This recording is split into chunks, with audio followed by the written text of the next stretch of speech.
Hello everyone. Today, a very interesting story awaits you. And before it starts, I would like to ask you to like this video and subscribe to the channel. This story begins with the protagonist's memories of the day when one of the gangs dared to abuse his own sister. Before this terrible situation, he managed to become part of a criminal group. Due to the fact that he was the weakest of them, the guy had to obey against his will in a way that he could not fight back on his own. One day, a rival gang targets his sister. There were many of them. She tried to run away from them, but nothing worked. The young man will never be able to forget when the Tokyo incident happened. The terrible images remained forever in his memory. On that very day, there was a massive brawl between high school bikers and a street gang. It was then that group violence occurred against his own sister, which he was unable to prevent. The girl became pregnant after this and could not survive what happened to her, so she decided to commit suicide. The guy had memories of that terrible day, how the younger one called him for help, but he could not do anything. Several people held the young man tightly and forced him to watch. He asked them to stop, but they did not listen to him. In this way, the gang issued a warning to his group. The young man reproached himself for being too weak and unable to save her, or at least try to help her in some way. The guy believed that if he had not been such a weakling, the terrible incident could have been avoided. He would have defended his sister and fought off the attackers. So he decided to work on his fitness and went to a martial arts club. 5 years later, our hero was already a participant in fights in an organization for the development of martial arts. The boy grew up and became one of the best fighters in the history of the club. No one was his equal. The young man used his anger and thirst for revenge as an impetus for his physical improvement. The guy trained hard to completely change his life and forget about his past. It all started in a regular gym where he worked hard every day, and now he has already become a professional in the ring. The young man had no equal, so at the moment his life has changed radically.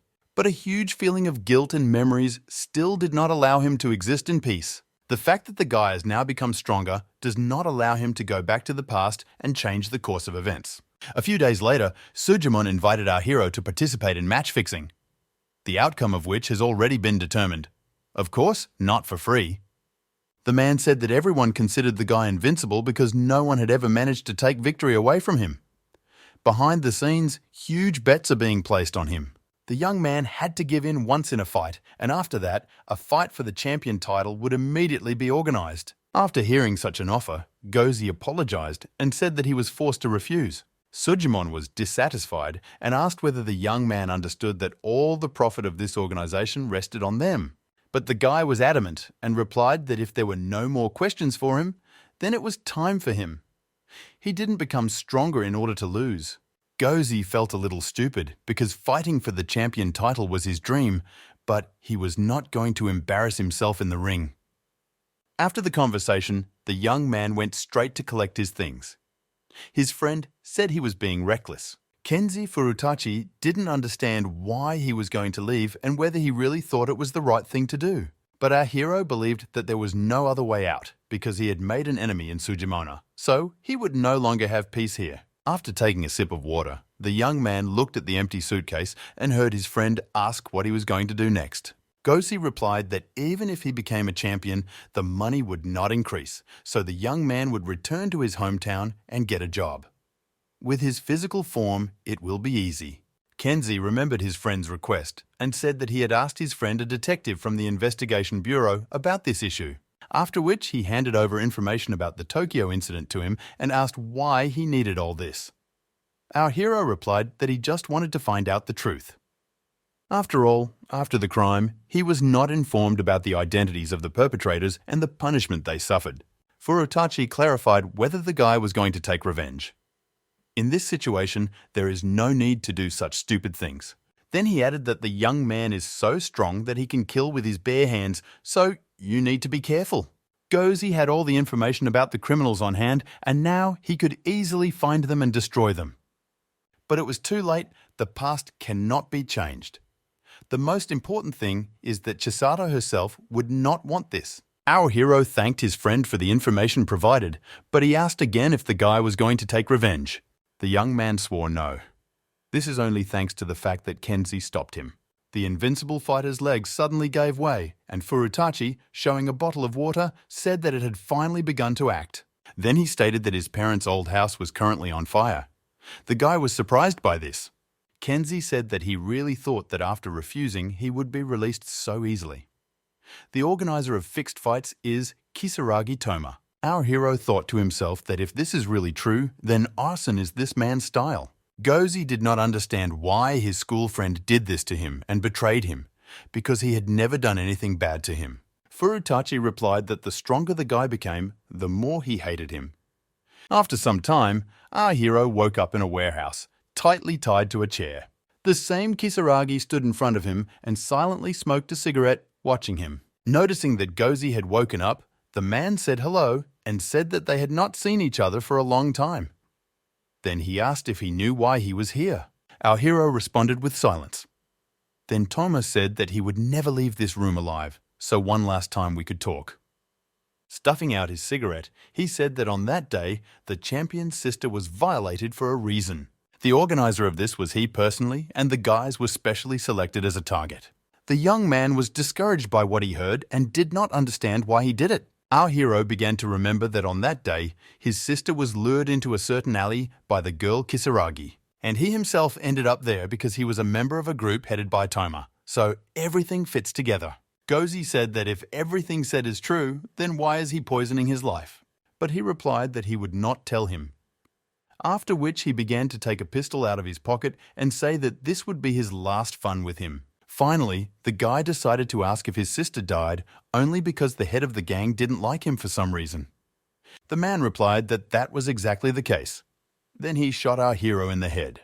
Our hero died that day, but by some miracle, he returned to the times before the Tokyo incident. He was 16 years old again and in juvenile detention. Standing in front of him was his school friend Kenzie Furutachi. The young man addressed him by name. Kenzie got angry and asked if the guy had mixed up something, he should address him as respected. Then she began to kick Gozi, but he successfully blocked them. After several unsuccessful attempts, Furutachi grabbed the young man by the collar and said that he was too insolent. Our hero did not understand why Kenzie did this, because this is the stupidest thing that can happen and his old friend knows about it. Is he really a boy again and in a colony? A warden appeared at the door, suspected something was wrong, and asked what they were doing here. Furutachi immediately replied that it was nothing special.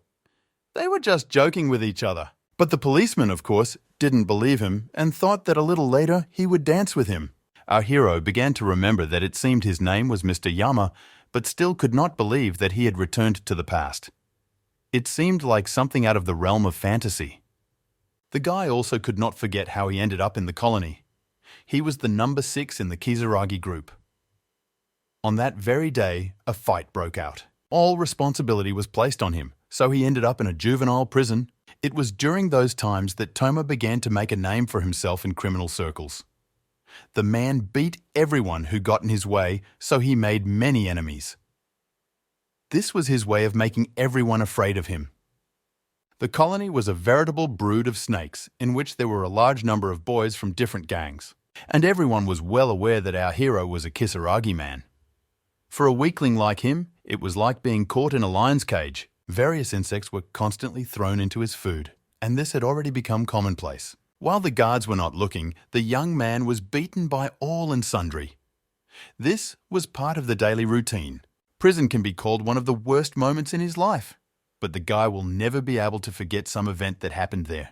Kenzie approached him and said that today is April Fool's Day, so everyone will celebrate. Gozi didn't understand why he was invited, but his friend told him not to be afraid because it would be an ordinary party with friends. As they approached the crowd, Furutachi turned and added that the Murayama boss had been attracted to his butt for a long time. The leader was a bald young man, Ichiro, 2 meters tall and weighing 130 kilograms. He looked truly intimidating. Our hero felt uneasy, and he hoped that this was just a stupid joke. Kenzie replied that initially they thought so too, because today is the 1st of April, but in fact it turned out that he was quite serious. Murayama ordered his wards to bring the guy to him. Gozi was immediately captured by 2 thugs. They began to tear his clothes and take them off. The young man screamed and tried to escape, for which he was punched in the jaw. They made him kneel naked and added that if he continued to rock the boat, it would only get worse. The boss asked if the young man knew what they wanted to do with him. The young man asked in fear what exactly. The leader replied that the tattoo would be done with very rare ink. In criminal circles, honor matters a lot, and the scars he received that day forever defined him as a small fry. Throwing the memories out of his head, our hero noticed that a notebook was sticking out of his pocket. These turned out to be records that he received before his death, but the guy did not understand how they could end up with him in the past. The notebook that future Archie handed him contained notes regarding the Tokyo incident and all the data of the criminals. Previously, he could not even find out their names, but now he will not miss the opportunity to take revenge on everyone. After looking through what was written, the young man saw that the main suspect in the Chisato Ijima case was Ichiro Murayama. You couldn't even delve into all the other names as much as they are in any case members of his gang. Kenzie entered the room and said that today was April Fool's Day and everyone was going to celebrate. Our hero understood what was about to happen next, but he returned to the past, not the weakling he was. Meanwhile, two men approached one of the guys on the street and said that they needed to talk. These were police officers who wanted to know some information. Investigators began to ask about Ichiro Murayama, but the young man shrugged and said that they were ordinary average people and were not particularly aware of his affairs. He only knows that he is a high school student, 2 meters tall and weighing 130 kilograms. Also, at his age, the guy is a real monster. Plus, the young man has been boxing since elementary school. Seeing that the interlocutor decided to take a smoke break, the policeman reprimanded him and said that he was insolent. The boy apologized and hid the cigarette. Then he stuttered and said that the boss was a pretty strong guy. He once heard that, because of a fight that ended in serious injuries, the leader was not allowed to take a test for professional suitability. 10 people were beaten to a pulp, and the guy is sure that Ichiro did it all himself. At this time, Gozi, after being invited to April Fool's Day, was thinking about what to do next because he knows what will happen there. In sports competitions, opponents are divided into weight categories as muscle strength directly depends on weight. This means that the capabilities of him and Murayama are completely different because he is much larger. He thought that, for example, in judo, if a woman weighing 50 kilograms received a gold medal, she would still not be able to withstand an opponent weighing 100 kilograms. But, on the other hand, the young man is a professional and not the weakling he was before. If the fight is one-on-one, then even in his current physical form, he has a chance to win. The problem was that besides the boss, there would be many more of his wards who clearly would not miss the opportunity to get involved. My thoughts were interrupted by the voice of Kenzie, who asked why the young man was silent. Our hero replied that everything was fine and there was no need to pay attention. An old friend said that, all the same, there is no need to talk here, since his head ordered the boy to be brought to him, which means he will do so. Gosi thought to himself that at the moment beating him is a very simple task, but he smiled and said out loud to give him a little time and wait. So, as the warden gave him a particularly important assignment, which the guy cannot fail to fulfill, a colony employee will come after a while to check how he coped. Future Archie asked if he was going to come after lights out. Our hero replied that yes, it was not for nothing that the assignment was special. The interlocutor, without saying another word, began to swing his fist at the young man. The young man noted that his vision remained as sharp and the movement of his fist seemed very slow to him. Gozi allowed Kenzie to hit him so that they would continue to think that he was powerless. After the blow, the young man turned to leave and added that the party was being postponed to the next day. To himself, our hero thought that this guy had really fallen for it because the overseer shouldn't have come here at all. After some time, the young man was eating in the dining room and the gang leader entered the room along with his charges. Everyone took their seats, except for the young man who was supposed to bring Gosi yesterday. After the warden left, they began to pull off the young man's pants. Smiling, Ichiro said that everyone should see this because it's not often that tattoos are burned directly onto the body. Some of those present began to laugh at him, and some did not understand why it was. They were not at the show. Our hero thought to himself that this looked very unpleasant. Then he noticed how the boss pointed his finger at him and said something to his wards. The guys immediately flew up to him, grabbed him by the shirt, and said that now the guy was in trouble and should pray that he would not be killed. Taking him outside, the boys ordered him to ask for forgiveness from them. Gozi said sorry and asked if they really did this to that guy because he didn't bring him yesterday. They grabbed the young man by the shirt again and angrily hissed that he had understood everything correctly. This happened through his fault, and he must answer for it. Our hero bowed his head and shouted that he was very sorry. The guys looked at each other in surprise, after which they turned around and said that this time they forgive him, but next time he won't get off so easily. But unexpectedly, the interlocutor turned around and was about to strike Gozi in the face. The young man felt that this could not end so easily and that simple apologies could not get rid of them. Then I thought that one of them was tattooed yesterday and would not be particularly useful in battle. He might even be able to beat the crap out of the two of them now. After which, he told them that this was simple self-defense and there was no need to complain later. Our hero reflected that in order to fight two at the same time, it is necessary to aim for the eyes. Afterwards, there is no need to let them recover and strike one after another in order to discourage them. While one opponent is neutralized and the second is at a loss, you need to have time to deal with him. The young man flew up to him and struck him in the stomach area so that he did not have time to do anything. Only a couple of minutes passed, and the guys were already beaten and defeated. But everything turned out to be not so simple. The first attacker jumped up and rushed to attack. Gozi thought to himself that his muscles were too weak after all. Dodging the blow, he thought that he had to intimidate them well so that they would leave him behind. But amateurs never knew how to give up on time, so the guy decided to come at him from behind. Literally a second later, he delivered a crushing blow to the spine. It was a direct attack on the internal organs, the kidneys, which were barely protected by thin ribs. The young man learned about this technique when he was just starting to practice boxing, and it is prohibited in all types of martial arts. The young man realized that a couple of blows, in particular to the kidneys, could neutralize the amateurs. At this point, he's not a pathetic, helpless boy, and I wondered if he would be able to defeat Ichiro. Then, Gozi saw the warden, thought that he was his savior, and ran quickly towards him. The policeman began to come closer and ask what happened and why the guy was calling him. Noticing the two unconscious, lying on the ground, the observer asked who had treated them like that. The young man said that he overdid it a little, but he fully admits his guilt and is ready to be punished. After which, he asked whether he would face punishment for such a thing. Sometime later, the injured guys told their boss about what had happened. Murayama replied that they were useless creatures and picked up a can of gas. After which, he lit a lighter in his other hand and said that humiliating his charges was tantamount to humiliating him. Then, laughing loudly, he began to set fire to the hands of one of the beaten men, saying that he needs to add another perm to his tattoo so that he becomes the most fashionable among all. The young man was in great pain and he began to beg for mercy, but all he heard in response was, "Shut your mouth." The leader was not going to stop and punched him in the jaw, so much so that the boy flew to the side. The young man, plus everything else, hit the wall with all his might and fell unconscious. Those present said that this was the first time they had seen someone fly some distance away from a blow. Ichiro then turned to the second participant in the fight and asked what he said about being blinded. The young man began to babble that they had hit him right in the eyes and he didn't even have time to blink. The opponent used dirty techniques, which are prohibited in all types of martial arts. Flexing his fists, the boss said that if that person does whatever he wants, then why can't they do the same? After which he turned to the gang and asked where the guy who dared to insult him was now. He can't get away with a simple beating.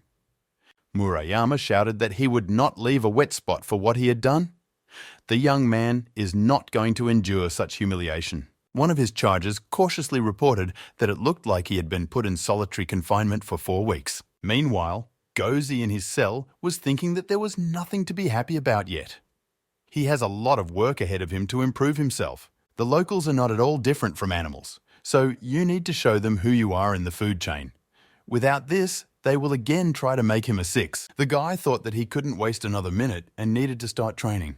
Hearing some strange sounds from the punishment cell, the guard came up to see what the young man was doing there. The policeman saw him trying to do push-ups, but he couldn't do anything and kept falling to his knees. Our hero worked hard and wrote down all the types of exercises he did in a notebook. The young man remembered all the necessary training, starting from squats and ending with types of martial arts. He also tried to eat more in order to gain weight as quickly as possible. In such an intense rhythm, the whole month passed almost unnoticed. He had almost every minute planned out, Despite the fact that he followed the regime, ate right and constantly exercised, his body remained practically unchanged. He remained too thin. The young man seemed to begin to gain muscle mass. But from the moment he started training, at least a couple of months must pass for the effect to become noticeable. But there was still progress, because if physical changes were not noticeable, then the nerves were trained for sure, because they are also important as they transmit commands to the brain. After a while, the guy was sitting on a bench and breathing fresh air, watching others play football. Suddenly, someone put a hand on his shoulder and announced that he had finally been released. Otherwise, everyone was already waiting. On the way, a member of the group said that who would have thought that the life of an outcast was so amazing? Then he began to list that Sadzima had a tattoo on his entire butt, Ikimori almost had all his hair burned, and Miyashitu was slammed to the wall with a blow. The culprit of this whole celebration decided to simply sit out in solitary confinement. Does the young man understand what awaits him ahead? Gozi asked what will happen next. The interlocutor replied that first they would give him a tattoo and then they would aim napalm right in his face. The guys will make him go through all the suffering that their friends had to endure. After which, he clapped his hands and said that they would not leave the young man soon, and hinted that among them there were those who were interested in boys in terms of love. The guy can cry, scream, nothing will save him. He will become their toy until the end of his sentence, and he will have no peace here anywhere. The guys were waiting for them around the corner, and his most memorable torture, which they all really wanted, would soon begin. Gozi listened to him calmly, after which he addressed him by name, Furitachi, which infuriated the guy in a way that the word master could not.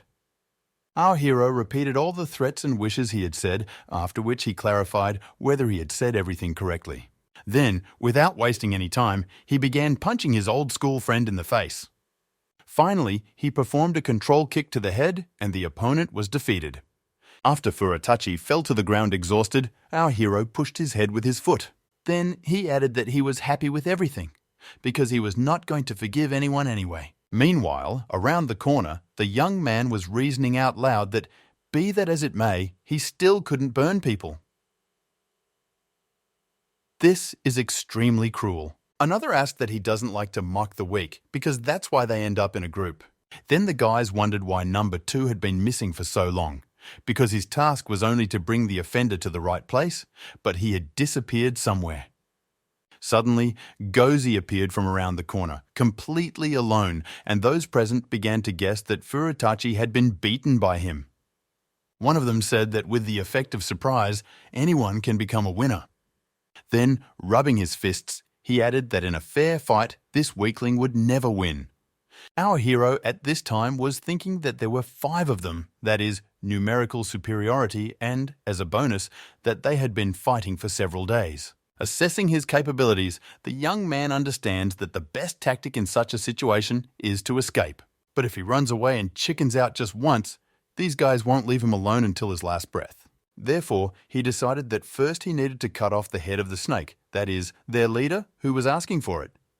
If you manage to defeat him, then everyone else will think 10 times before approaching him. Deciding not to waste time, the guy struck the leader first, kicking him in the knee area. At the same time, he thought that in order to neutralize the enemy, it was first necessary to knock him down. Next, you need to make a blow in a curved arc so as to hit the crystal jaw. You must hit with your whole palm so that the blow is more powerful and the enemy is more likely to pass out. The plan worked perfectly. The arrogant boy was defeated without having time to land a single blow. But then, another of them screamed and rushed to attack the young man in order to avenge his friend. Our hero was not at a loss and decided to use a technique from the martial art of judo, a throw over the shoulder. After all, if the head is damaged, it can be considered almost fatal. The remaining guys were shocked by what they saw and reasoned that this guy was so strong and his actions were not at all like sneak attacks. They didn't understand what to do next, but they could try to surround him. Perhaps something can come of this, because there are more of them. The young man thought that in the worst-case scenario for him, the remaining gang members would simply get scared and run to call Murayama for help. Suddenly, the young man turned around and began to quickly run away. The guys did not expect such a turn. They shouted that they needed to catch him, and that was exactly what Gozi needed. The guy thought that these creatures were typical scum who were afraid of the strong. But if you show them even the slightest hint of weakness, they will cling like vultures and will mock you until the end of their days. Therefore, the young man turned sharply towards them in order to strike again. Taking advantage of the effect of surprise, he managed to attack one of them. After that, he again rushed to run somewhere, but the guys did not understand what was happening. As they rushed after him, Gozi thought to himself that his plan was working and the boys were not smart enough.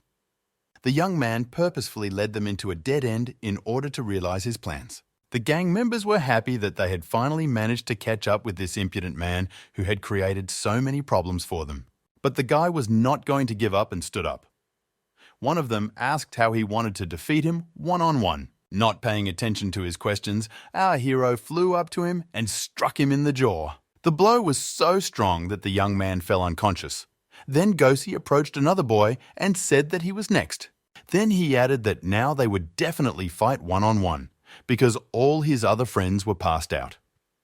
But suddenly, Murayama appeared, who put his hand on his charger's head. The young man did not expect to see him here now. Ichiro stated that he was the same being that had done so many things. He then threw the guy he was holding aside and he hit the wall with all his might. Our hero did not understand how he could be so strong, like a gorilla. He is only 17 years old, but his muscle mass is enormous. Meanwhile, Ichiro wondered what he should do with this boy. The young man, compared to the boss, looked very small and frail. Therefore, his victory over him seemed almost unreal. When the leader began to move quickly, the young man was thinking about what his next step would be. If we think from the point of view of the fastest blow in the world, then it will be an attack to the body from boxing. Thanks to his knowledge, the guy managed to block the blow. Ichiro was surprised and concluded that the guy also practices boxing and is good at it. After which he warned that they were not in the ring, he couldn't just give up and the judge wouldn't save him, so he shouldn't expect any mercy.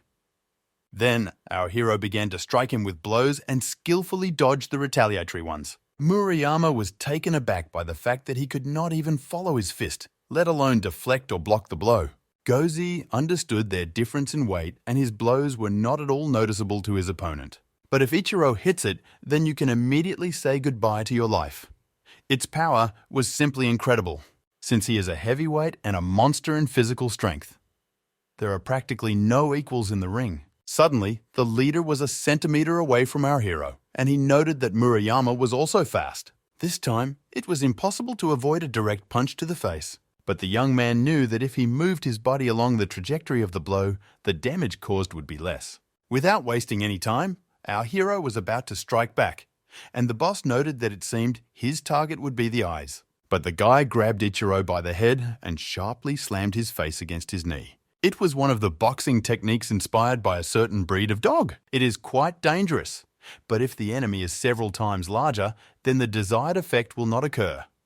And so it happened, the leader quickly came to his senses and said that it was weak, after which he grabbed Gozi by the collar and said that since the young man had moved on to dangerous techniques, he would also show him a couple.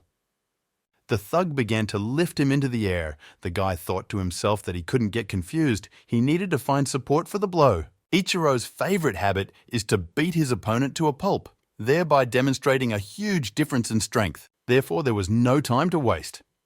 Our hero grabbed him by the fingers and pulled him sharply in different directions.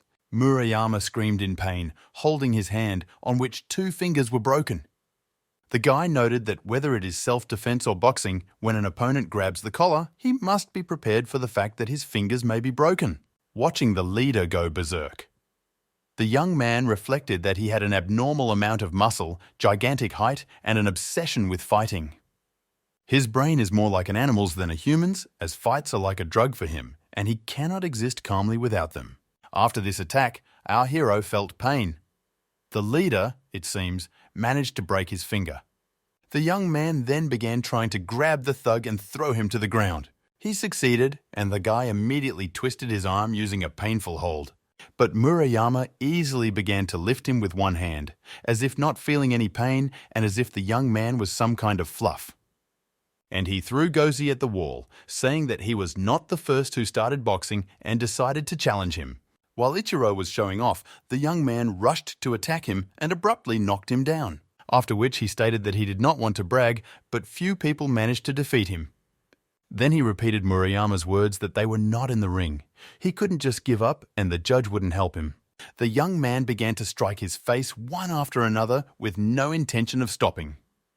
Suddenly, he heard Ichiro's weak voice, who said that he would forgive him everything, so let him stop. After all, there are a huge number of people behind him, and if he doesn't finish now, it will only get worse. Let him think about what awaits him ahead. The young man replied that perhaps it would be more difficult, and perhaps not, but this does not change the fact that the leader clearly does not care now. Realizing that threats were not working, Murayama began to beg for mercy and admit that he was wrong. He also asked for forgiveness for the fact that they attacked him in a crowd. Our hero replied that he could not understand his muttering, after which he continued to strike him in the face, and Ichiro shouted that that was enough and asked him to stop. His charges watched in horror and said that he was already passed out and might not come to his senses so soon. Meanwhile, Gozi stopped and thought that this was still not enough. They must clearly understand who they should be afraid of. When training Gopniks, this is the most important rule. After which, he looked at the guys who were chasing him and asked who wanted to be next. They shook their heads negatively, demonstrating that they did not want to mess with him. Then the young man did not touch them himself, calmly got up and went on about his business. Some time later, Gozi sat thinking that he was already ready to be sent to the punishment cell again, but no one came for him. Has the group really decided to keep a low profile once again? The Murayama gang abused his sister, and all this happened on the orders of Kisaragi. Opening the notebook, the young man continued to think that if they even laid a finger on his sister, he would destroy them. Gozi returned to the past not as that frail little boy who was not capable of anything. But suddenly, everything written about the investigation began to disappear before his eyes. The guy was very surprised and wondered if this situation really shouldn't happen now, and he managed to change the future. Then I noticed that new text began to appear in the diary. The suspect was now Kaguradzaki, with whom he attended Teiran High School. Our hero could not believe that the future could not be completely changed, and the suspects in his sister's case simply changed. But still, the name Murayama disappeared from the list, which means it is possible to influence the chain of events. Therefore, our hero will continue to change situations until there is no trace left of that terrible day. Sometime later, the young man was finally released. He looked at his watch and realized that his mother was delayed and did not have time to meet him on time. And the guy practically hasn't spoken to his father since high school. Then he saw a girl quickly approaching him, and he was shocked at who it was. It was his sister. The young man shouted in surprise what she was doing here. The girl straightened her hair and said that she had not seen her brother for a long time. Next, she apologized in advance for the next question, which might scare him, and asked if he had heard anything about reincarnation or time jumps. Meanwhile, in one of the schools, a student was kneeling near the board with darts stuck into his body. A group of 4 guys had fun and passed the time in such a cruel way. They threw sharp needles at him, which dug into his body, and the young man screamed in pain. One of them noted that he earned only 0 points and hit the wrong target. After which, lighting a cigarette, Kaguradzaki said that his screams were not funny at all. Has the guy forgotten that he has to entertain them all? He also advised me to practice my reaction. The young man replied indignantly that he was not some kind of actor. The young man responded to this by saying that his main task is to entertain. The guy is a comic actor or simply a clown.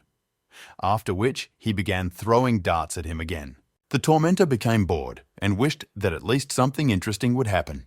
Having put out the cigarette and going to the window, he remembered that earlier there was a boy at this school, Gozi, and he really liked to mock him. One of the wards replied that the boss Kisaragi seemed to notice him and took him under his wing to join his group.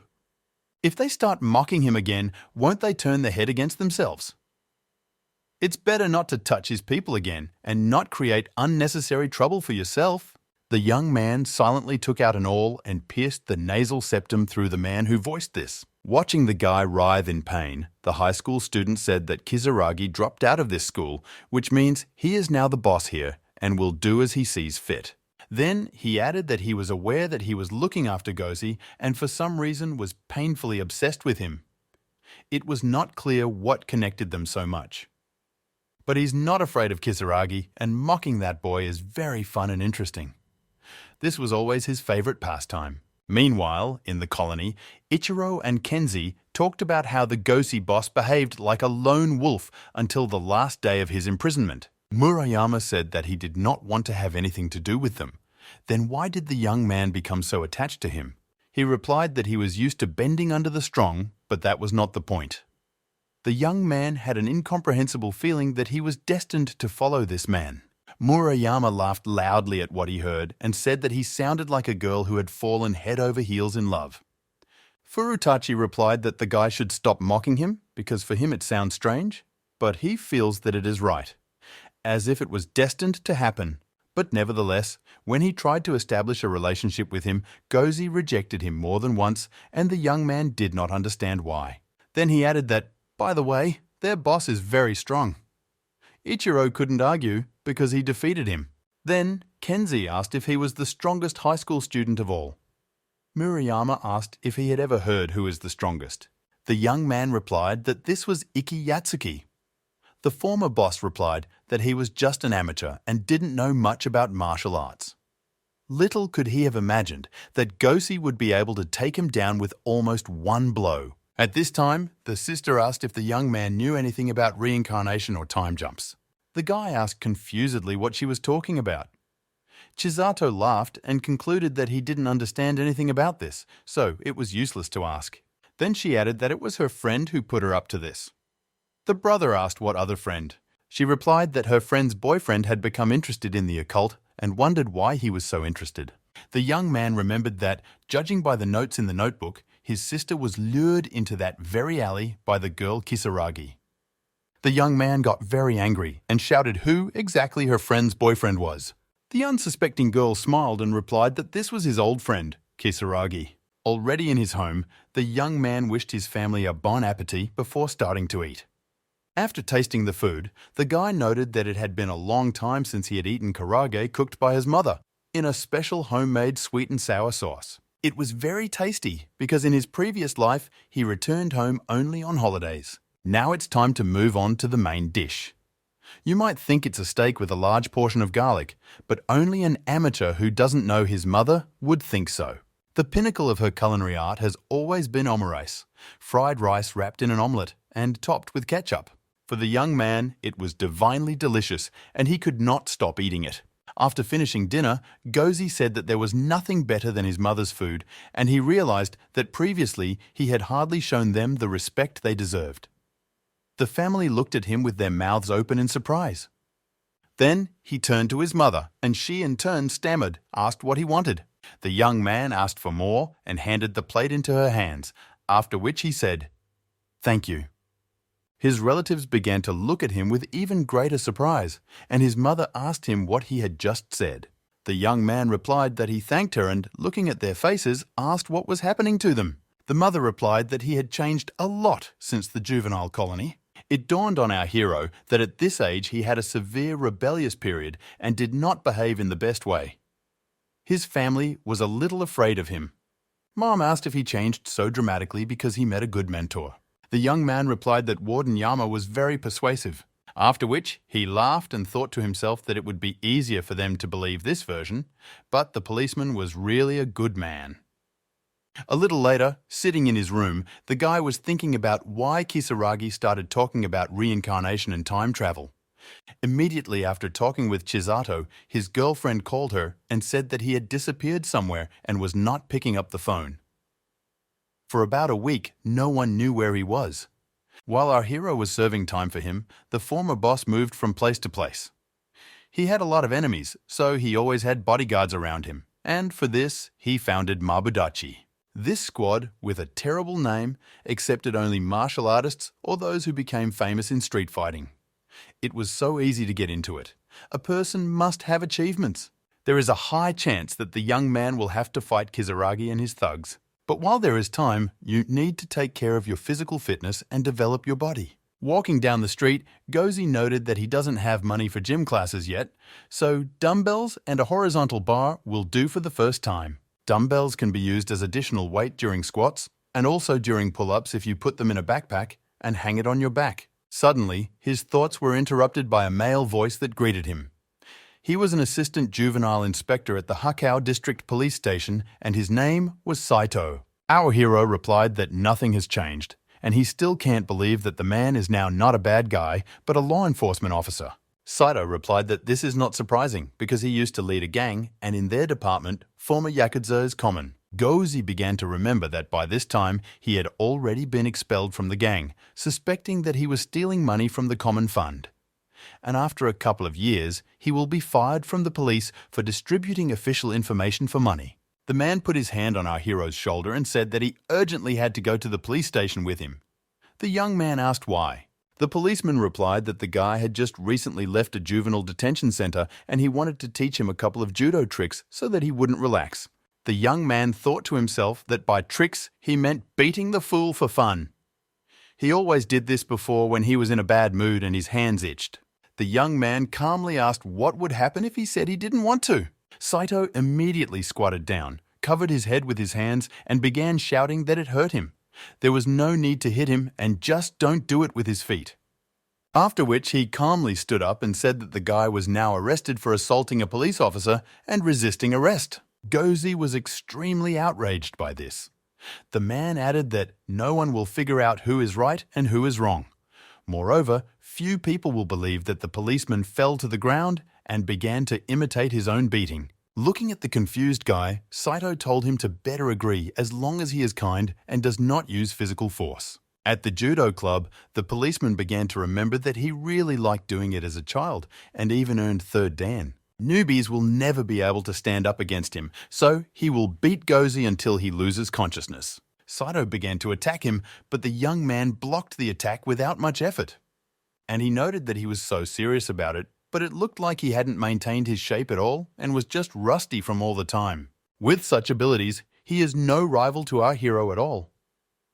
Therefore, the young man suddenly grabbed the policeman, and then he threw it over his hip onto the floor. Saito did not expect such a turn of events and looked at the guy in confusion.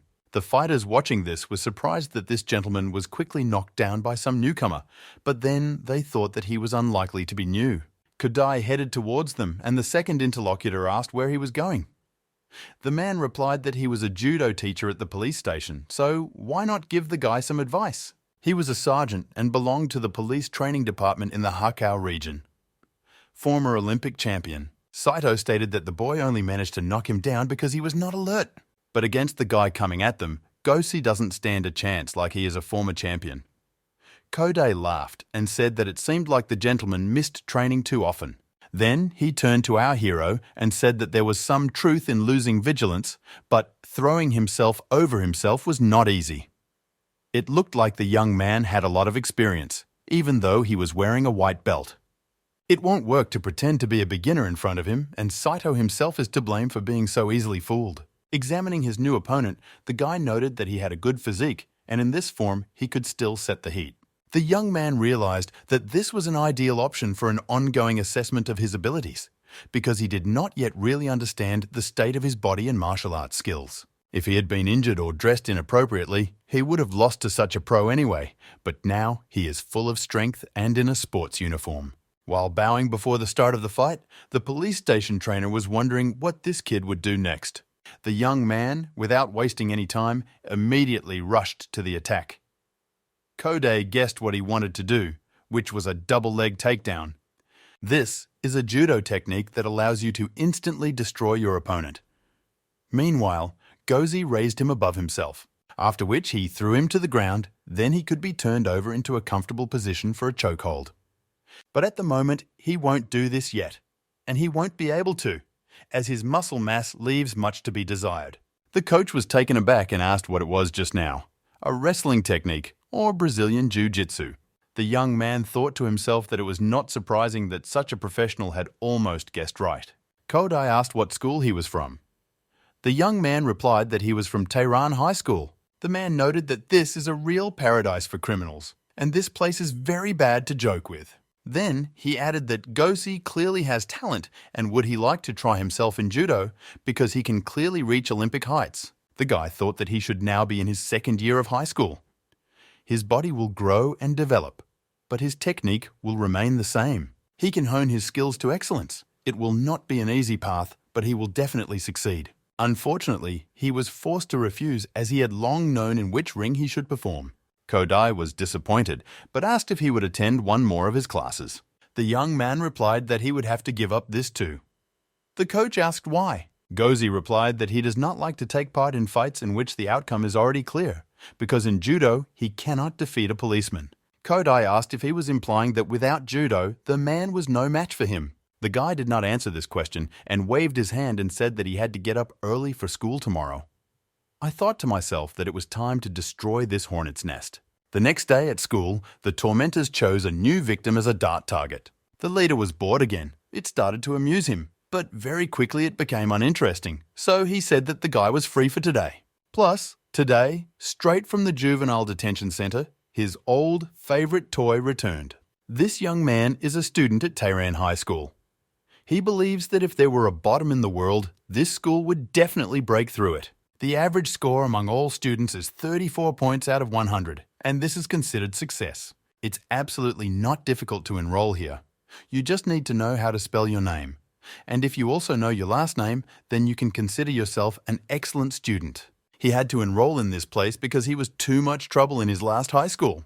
At the moment, he was most shocked by the English lessons, in which they were just starting to learn the alphabet. All this reminded him of some crazy world of manga. This educational institution is a real magnet for troubled teenagers, and of course, scumbags of all stripes. This place was also a paradise for gopniks. They came up and said that they had lost money, but they really wanted to eat. The young man handed over money without any problems and helped from the bottom of his heart. But his impudent classmates took all his money. Therefore, this place can also be called a hell for the weak. Meanwhile, Gosi was already sitting in class, and all the students were discussing what an amazing school they have. Because in any other school, they would have expelled someone who had served time. But here, most of them are like that. So if all of them are expelled, then there will be no one left. Our hero sat thinking that according to the new story, his sister should be abused by the new head of the school, Kaguradzaki. He took the place of Kisaragi, who disappeared from the school and now holds power with a tight grip. His character is clearly mentally ill. Throwing sharp darts at a person is the least his inflamed brain can do. Even members of his group cannot always avoid bullying. Before our hero's rebirth, on the very day he returned from the colony, Kaguradzaki poured boiling water over his naked body. The young man screamed and writhed in pain, but the boss was amused. He stood, looked at it, and laughed, getting great pleasure, sentencing that he really responds perfectly to all his torture. The young man begged to let him go, but the sadist did not want to stop such fun. But then he asked if the guy wanted them to stop pouring boiling water on him. Gozi replied that, of course. After that, the mocker held out his shoe to him, told him to lick it, and then he would be free. The young man hesitated and did not want to do this, but the boss said that otherwise they would return to boiling water, just in case. The young man clarified whether they would definitely let him go after that. Kaguradzaki replied that he was keeping his words. The guy had no choice but to do what he was told. The sadist, meanwhile, ordered that when he finished, he said, "Excellent," and did not forget that he was their personal clown. After Gosi finished and said this word, the boss laughed loudly, taking satisfaction from such humiliation. Then our hero said that he would go then, but Kaguradzaki asked where he was going. Taking out an awl, the guy said that, as promised, the torture with boiling water was over, but now it was time to give him a piercing. Our hero didn't really want to remember those times, but perhaps he will be able to change the situation as it was with Murayama. If he manages to convey to him that other people's families cannot be touched, then Chisato will be saved. Suddenly, some liquid poured onto the young man's head and everyone around him laughed. It was a schoolboy who sarcastically asked for forgiveness and said that his hand simply trembled. Gozi thought to himself that since Kisaragi dropped out of school, he no longer had a shield, and apparently Kaguradzaki was not the only one who decided to start bullying him again.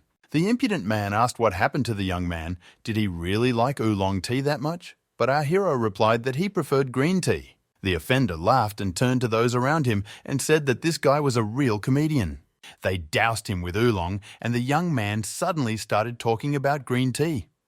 After which, he exclaimed that he had real talent and everyone laughed together. Gozi didn't understand what was funny about it, but it looks like he was lucky this time. At this time, he was not friends with anyone from the class. If it came to a fight, they would attack him in a crowd, and there were about 40 of them. The victory of the opponents would be obvious because he is all alone. At this point, the smartest option is to just go with the flow. The young man carefully asked what they wanted from him. The guy replied that he answered so funny that he completely forgot about the purpose of coming. Then he added that after school he should go to the cafeteria and buy him a sandwich, at his own expense, of course. Gozi replied that he would if he said he didn't want to. The impudent man replied that Kizaragi dropped out of school, so there was no one else to protect him. Even if he hangs out with the boss and for some reason is his favorite, he is still a small fry. It was only because of a happy accident that a weakling like him ended up in his gang. Each of those present is itching to beat him up. Does he really think that such a pathetic slave has the right to choose? Recess began, and the guy shouted to our hero that if he didn't start moving now, he wouldn't have time to buy him what he wanted and they would kill him for it. On the way, the young man thought that Kagurazaki was the main suspect in his sister's case, and at the same time, one of the most influential people in this school. Plus, he will soon become her king. In the world of Gopniks, there are only 3 options: fight, grovel, or talk. To begin with, our hero needs to earn a name in the class, and for this, it is necessary to change the hierarchy. Going alone against 40 people is simply stupid, but you don't have to make friends with them either. There are currently 2 leaders in his class, Samedzima and Takebayashi. If the young man manages to deal with them, then everyone else will not rock the boat in his direction. Meanwhile, in the cafeteria, one of the students was arguing with the saleswoman in the cafeteria and persistently demanded something from her. He was screaming that he needed a protein bar and why they didn't sell them anymore, because they used to. The woman replied that he himself asked to buy it for sale, but they cost 500 yen apiece, and no one else buys them except him. The young man insisted that she did not understand him because he was a real fan of these bars. Then he began to load the saleswoman with the fact that they were even included in the food list for astronauts, and not only. Even in the training camps of Olympic champions, there are a lot of them, the composition is simply perfect. Gozi was surprised that there were still people in this place who understood sports nutrition. Our hero didn't know who he was, but noting his good physical shape, he realized that the stranger was going to the gym. Meanwhile, the woman replied that there were none and there was no need to hold up the line. The guy, upset, went to sit at the table alone. The young man approached him and, holding that same candy bar in his hands, said that if he needed it so much, he could take it. Karchek was surprised where he got it from. Gozi replied that he also trains, and there is nothing better than this. Shaking hands, the stranger said that in a healthy body, there is a healthy mind, and it's not for nothing that old people advise everyone to go in for sports. Then he added that the only one who does not need to train is Iki Yatsuki, who is the strongest among all living things. Then he asked what our hero's name was. The young man introduced himself to him, and the jock said that his name was Saracena Maharu. He was in his 3rd year of high school. After this, Saracena apologized and said that he had to go, and anyway, the large curry cutlets were already sold out. For Gozi, his name seemed very familiar, but he could not remember where he had heard it. When our hero brought the order, the young man exclaimed that he asked for bread with a cutlet, not a sandwich. After which, he threw it at the young man's head, who asked if it wasn't exactly what he asked for. A classmate shouted that he didn't say that and it was better not to piss him off. The guy noted that all 6 Samedzama were currently in the dining room and he was absolutely alone. Then the young man grabbed him by the collar and said that now they would go to the roof where he would teach him wisdom. While walking up the stairs, a classmate asked if he was asking for a sandwich. Our hero replied that that was exactly what happened. After which he clenched his fist and thought that it didn't matter anyway, because it was clear what would happen next. Already on the roof, Samedzima asked if Gozi had really stopped thinking. What and when he asked does not bother him at all, and this is of no interest to anyone. The main task of a young man is not to remember correctly what needs to be done, and not to piss him off. It seems that the young man does not understand his place in the class, so he must remember his words. for which he will be grateful in the future. Then he added that he would have to physically pay for the precious moral teachings. Then he kicked the young man with all his might, and he did not have time to dodge or block the blow. The guy sat down because it hurt like hell, but it wasn't the strongest blow yet. After lighting a cigarette, one of the class heads said that teaching lessons was very boring. It's easier to just make a punching bag out of a young man. You can also get a couple of cigarette tattoos, because cool guys have them. Maybe after this, Gozi will stop being bullied. Our hero, silently, stood up and headed towards the door. The sadist began to be indignant that he decided to run away like a girl, but the guy replied that he had no such thought. Then he closed the door lock so that no one would disturb them. Then he said that there were only the two of them on this roof, so no one would be able to come running to help or hear his screams.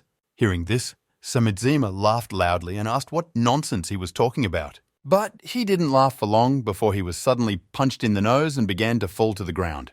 Gozi repeated his words that no one would be able to come to his aid and continued to hit him in the face. Having finished dealing with him, the young man thought that Samedzima and Takabayashi were the leaders of the class. It remains to resolve the issue with the second one, and he will become an authority among the second years, and from there, it's not far from Kagurazaki. Hearing noise on the street, the guy walked to the edge to see what was happening there and saw Takabayashi surrounded by a large number of people. Opposite him stood Kagurazaki with an awl in his hand.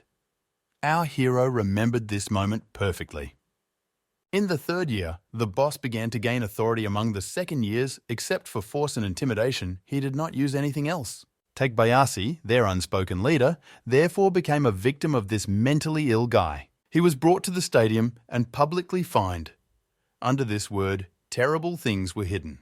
The leader of the second years had his hand pierced through. From the painful shock, he immediately lost consciousness.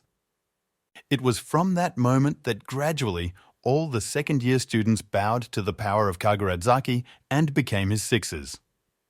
100 people were kept in fear. Even if rebels appeared, they were very quickly suppressed and put in place. The boss did not plan to intimidate everyone with fines. One day, he did it by accident, and he liked it so much that it became his kind of thing. Turning to Samedzima, the young man asked what date it was today. He replied that it was the 12th of September. The guy noted that the story has changed because he remembers exactly that this was supposed to happen on the 10th of October, Chizato's birthday. Meanwhile, the sadist asked Takabayashi if he could make him laugh harder than Gozi. In response, the young man began to ask him to stop and say that he was really going to hit him with this sharp object. Our hero urgently needed to do something, because if everything continued in the same spirit, then Kagurazaki would no longer be defeated, along with his army of 100 people. At this time, the unspoken leader told the boss to quit and stop going to spread rot on him. Smiling, the leader replied that there is nothing more beautiful than mocking weak people. Suddenly, they heard loud footsteps. Someone was rapidly approaching them. It was the muscle man, Saracena Miharu, whom Gozi met in the cafeteria. Taking off his glasses, the guy said that he heard him say that he likes to mock weaklings, but personally he cannot stand this. After which, he offered a fair fight one-on-one and only with fists without the use of weapons, because he hates it when the weak use them. Taking off his shirt and showing his muscles, Miharu introduced himself and added that he had been a strong guy since childhood, and now he was also involved in bodybuilding. Our hero recognized this young man with a terrible hairstyle from the canteen and began to try to remember where he had heard his name before. It dawned on him that this was the third vice-captain of the Mad Bulls biker gang. In this school, no one was equal to him in strength except perhaps Kisaragi. When Murayama left the juvenile detention center, he and Saracena had a fight. Therefore, at the time of the Tokyo incident, the jock was in the hospital with a bunch of injuries and fractures. Since our hero managed to put Ichiro in his place, the story changed. Miharu and Kagurazaki are roughly equal in strength, and it is still possible to avoid the worst. Meanwhile, the jock said that he was not going to stand by and calmly watch as the sadist was going to turn the school upside down. The boss chuckled and asked if he really decided to pose as the People's Avenger after Kisaragi left school. And in general, he was tired of him because he showed up and mumbled something incomprehensible. Saracena instructed him to ask for his weapon and fight like a man. Kagurazaki jerked sharply towards him with an awl and pretended to attack. after which he said that humanity invented weapons not for beauty, but in order to use them. Not a single soldier on the battlefield will trample on the enemy with his bare hands. This is just stupid. Then he spat right in the face of the vice captain of the Crazy Bulls biker gang. And he added that only such a thick-headed mountain of muscles could come up with such nonsense. Wiping his face with a handkerchief, Miharu said that when an animal takes up a weapon, it becomes a person. But does he know what the main difference between an animal and a person is? The correct answer is image. Kaguradzaki asked that don't they all live as the scum of society? Miharu replied that his main rules in life are: do not mock the weak, do not use weapons in fights, and do not fight in a crowd against one. That is, to live with your head held high and a fighting spirit in your chest. He can safely say that his parents will never be ashamed of his actions, even if the young man is caught by the police. After listening to him, the sadist replied that now he understood everything. He's just a young man with old ideas, and it's clear why Saracena gave himself such a terrible, out-of-fashion hairstyle that makes everyone laugh. Kaguradzaki was going to teach him a lesson anyway, and with such a crowd gathered around, it would be a shame not to take advantage of the moment. Miharu asked that he was really going to fight with him with one all. Did he at least understand what a difference they had in strength? The boss replied that a person can be killed even with an icebreaker. A guy without a weapon wouldn't be able to pierce an apple, but he can do it. An honest guy won't be able to pierce an enemy so that his organs fall out, but he can do it. Therefore, he cannot lose. Kachek replied that let it be as he wants. Kaguradzaki stated that he was asking for death. But then Gosi, whom he always loved to mock, caught his eye. Our hero said that it seemed like they were planning something interesting and why not join them? The sadist replied that there was no need to try to make him laugh by saying that he wanted to fight with them. After which he added that he was not having fun at all and Gosi needed to break his face for such disrespect. But Saracena hastened to remind him who his main rival is at the moment. Kaguradzak, I thought that beating up a second year would not be a problem, but this guy would get in the way. As soon as they stood up, the sadist's phone started playing and the jock told him to answer. The young man called him stupid and reminded him that their fight was in full swing. Miharu replied that he would not like to croak. But this could be an important phone call, you never know. Something bad happened to his relatives. Looking at the phone, the guy said that this time he was lucky, so let him get lost. Saracena began to be indignant that they were fighting here at all. They had gathered and he would not go anywhere. Calling him stupid, Kaguradzaki said to turn around and see who is approaching them. Seeing the teacher, Miharu said that it means his opponent is not completely crazy if he doesn't allow a fight in front of the teacher. In response, I heard that you have to be a complete idiot to get caught by a teacher or the police.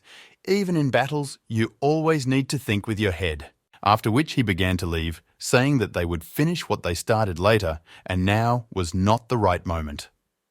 Some time later, in his house, Kaguradzaki extorted money from someone that was owed to him for that month. Therefore, the person had to drop all his affairs and bring them to his room. After which I wondered what was wrong with Miharu, because he is quite a dangerous opponent.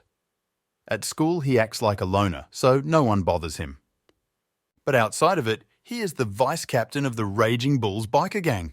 The sadist simply had to bide his time until the teacher arrived. Otherwise, his reputation would have come to an end. All thoughts were suddenly interrupted by a knock. The boss had already forgotten that they were supposed to come to him. Opening the door, he saw a man kneeling and holding out an envelope with money, which he withdrew to the last penny. This was his own father.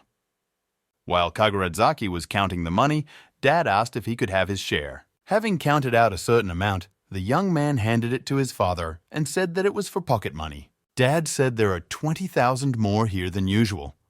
The guy replied that he should consider it a bonus, after which he slammed the door and the parent continued to bow and say thank you. Usually in such situations they turn to the police because he practically kicked his relatives out of the house. But if you use your head correctly, then everything can be turned in your favor. Humans are creatures who have learned to use weapons.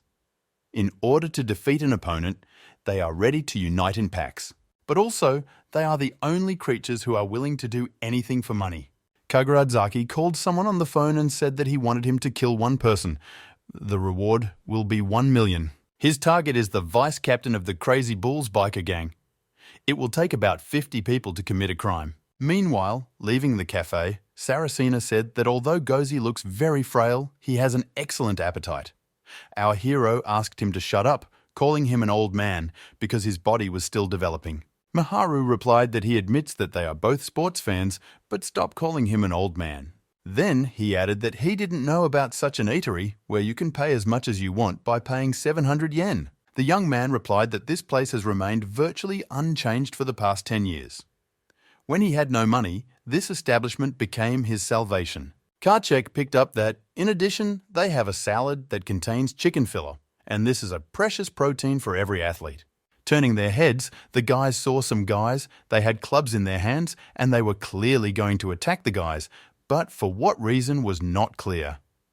Miharu told our hero to step aside because a bean like him couldn't do anything. Watching one of them rush towards him, the jock added that these were Kaguradzaki's friends, and therefore his prey. But suddenly, Gozi knocked the pipe out of his hands and fired it into the jaw with all his might. Next, the second young man tried to attack, but the young man instantly blocked the attack, after which he used a judo technique and threw him over his shoulder.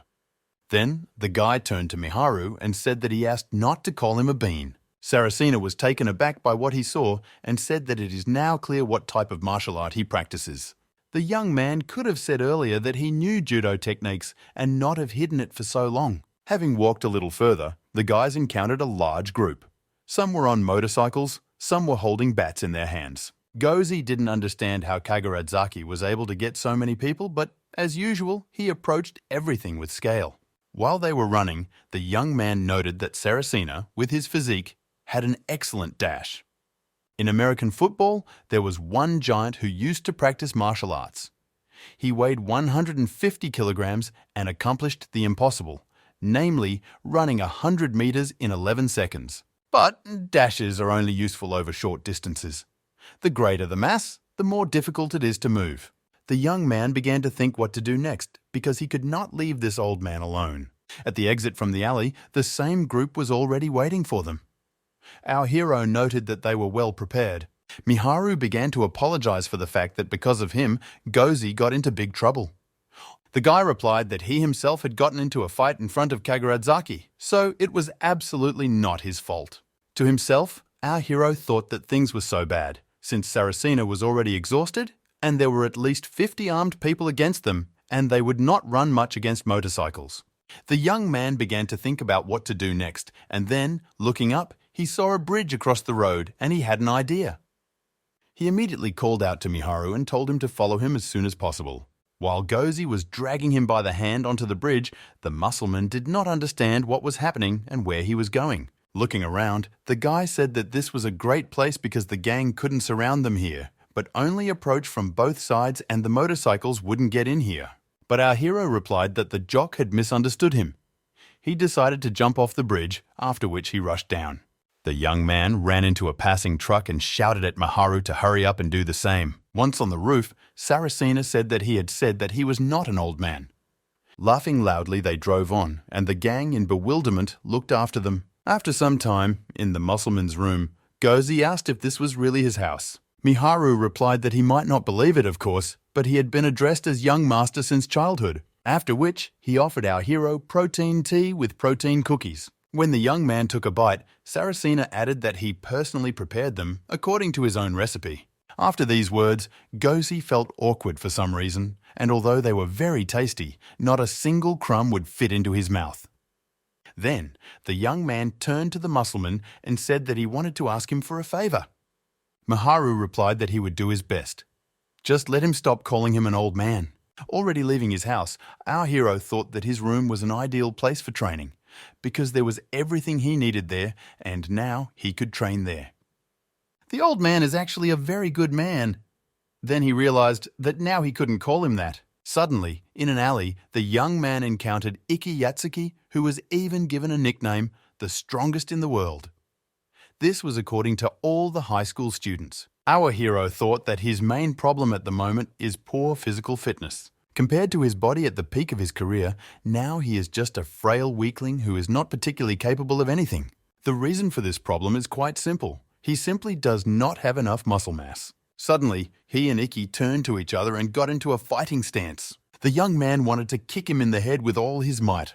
Yatsuki managed to block the blow with just one hand and grabbed his ankle tightly, after which he simply tossed Gozi aside like a rag doll.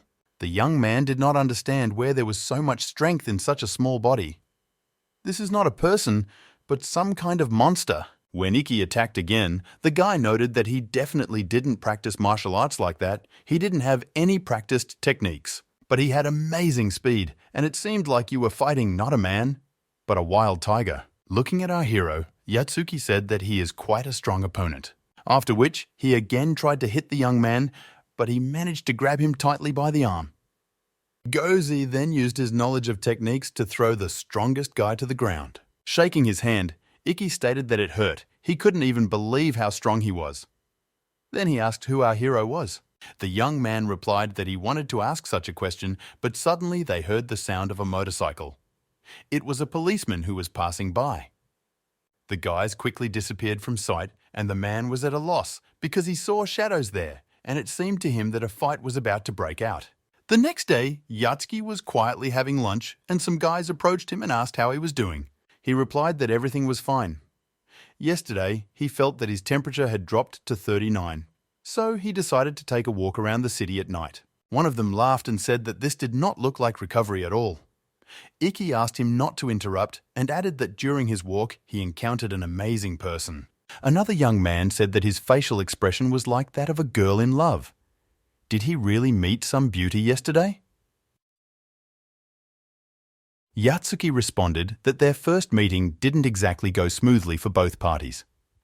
But he definitely fell in love and now wants to meet again in order to demonstrate his strength to the fullest. Meanwhile, Gozi was talking on the phone with Miharu, who was indignant at why the young man was addressing him without respect. Our hero replied that he had already stopped calling him an old man. It's enough. Then he thought that, after all, he had returned to the past, which means he was definitely older than him. He said out loud that he wouldn't go to school for the next couple of days because he too had already been dragged into this war, and they might also come for the jock. So he needed to be careful. Looking in the mirror, the young man thought to himself that he was still too skinny, and it was good that yesterday they were attacked not by professionals, but by amateurs. After which he told Saracena that since Kaguradzaki had begun to act, there was only one thing left for them to do: start hunting for members of this group. A little later, the young man tried to catch up with one of the associates of his sworn enemy. Suddenly, he tripped over a jar, fell to the ground, and immediately began to make excuses that he just wanted to squeeze out some money. Our hero was not at all interested in these excuses, so he hit him as hard as he could. Another young man thanked him for saving him and bowed. Gozi thought to himself that it wasn't that he wanted to help him on purpose, he just had his own reasons for it. In the first temporary branch, Kaguradzaki gathered himself an army of 100 youngsters. He had a long-standing rivalry with Kisaragi, so the tension between the factions only grew. The sadist had more disposable soldiers. Even Kisaragi understood that going head-on against such numbers was stupid. Therefore, I decided to act on the sly. In other words, he organized a hunt for Gopniks. The Mabudachi, who were Kisaragi's direct subordinates, caught Kaguradzaki's associates one by one and drove them to complete despair. A sadist, he used fear to control his army. Those closest to him had to maintain the image of invincible soldiers. This is one of the main points of brainwashing. Gradually, all of his sixes began to disappear from sight, one by one, until only Kaguradzaki remained. It was unknown whether Kisaragi had planned this on purpose, but something strange happened. He practically destroyed his opponent's mental health. The young man began to fear more and more that he would become the next target, so he surrounded himself with a lot of cannon fodder. The sadist was completely focused on his enemy. Even those around him noticed that he was too scared, as he kept a 100-man guard around him around the clock. In other words, he acted rashly and thus exposed his fear. The second years, from the very beginning, obeyed him only because they were afraid. This is how he lost his army. After that, the Kisaragi group beat him to a pulp, turning him practically into mincemeat. The next target of our hero began to say that he was simply engaged in telephone fraud, Why beat him because of this? The young man replied that he didn't do anything to him personally, but he was Kagaradzaki's friend, so there was no other way. But then he realized that fraud was a good enough reason for beating him and hit the guy in the face.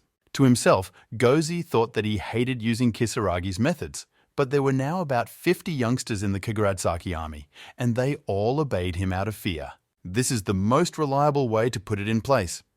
The hunt must continue while it is effective because it will help change Chisato's tragic future. A few days later, at a meeting with his entourage, there was a heavy silence.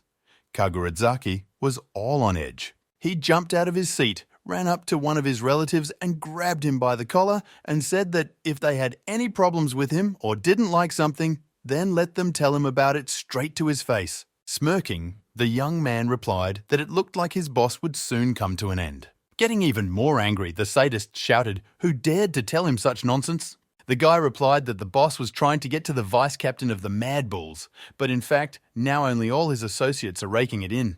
Then he asked where all his sixes had gone. Maybe they've already gotten rid of everyone, and he's left all alone. This is simply incredible, and it seems that no one is afraid of Kaguradzaki in this school anymore. Along the way, the sadist really came to an end, and even such a fool as he can say about it openly. Having listened to him in silence, Kaguradzaki kicked him in the torso so hard that the young man flew into the window, which cracked. The fragile glass could not stand it, and the young man flew down, shouting that this was the 3rd floor. The other guys were horrified and couldn't believe their eyes that their classmate had been thrown downstairs. Leaving the class, Kaguradzaki said that if everyone else came at him and said stupid things, they would end up the same way. A little later, the leader went to the headquarters of the Black Angels, which was located in an abandoned factory in the Bay Area. He had a conversation with their leaders, the Kamiya brothers. Zukiya said that it would be unwise to start a full-scale war against Mad Bulls. The second brother, Naito, who was also the vice captain, so far preferred to listen in silence. The leader continued that it was one thing to hunt Saracena. They gave their consent from the very beginning only because their name should not have appeared anywhere in this story. Kaguradzaki, it already cost 1 million. But it's another thing when a young man comes here and invites them to carry out a massacre just like that. The guy replied that he only paid him so much money because Zukiya was able to draw a large crowd in a short time. His own army at the moment does not yet have the courage to organize showdowns in the streets. After which, he took out an envelope and put it on the table, saying that naturally he was ready to pay for everything if they agreed to his request. It contained 4 million yen, and this could not but interest the leader of the Black Angels.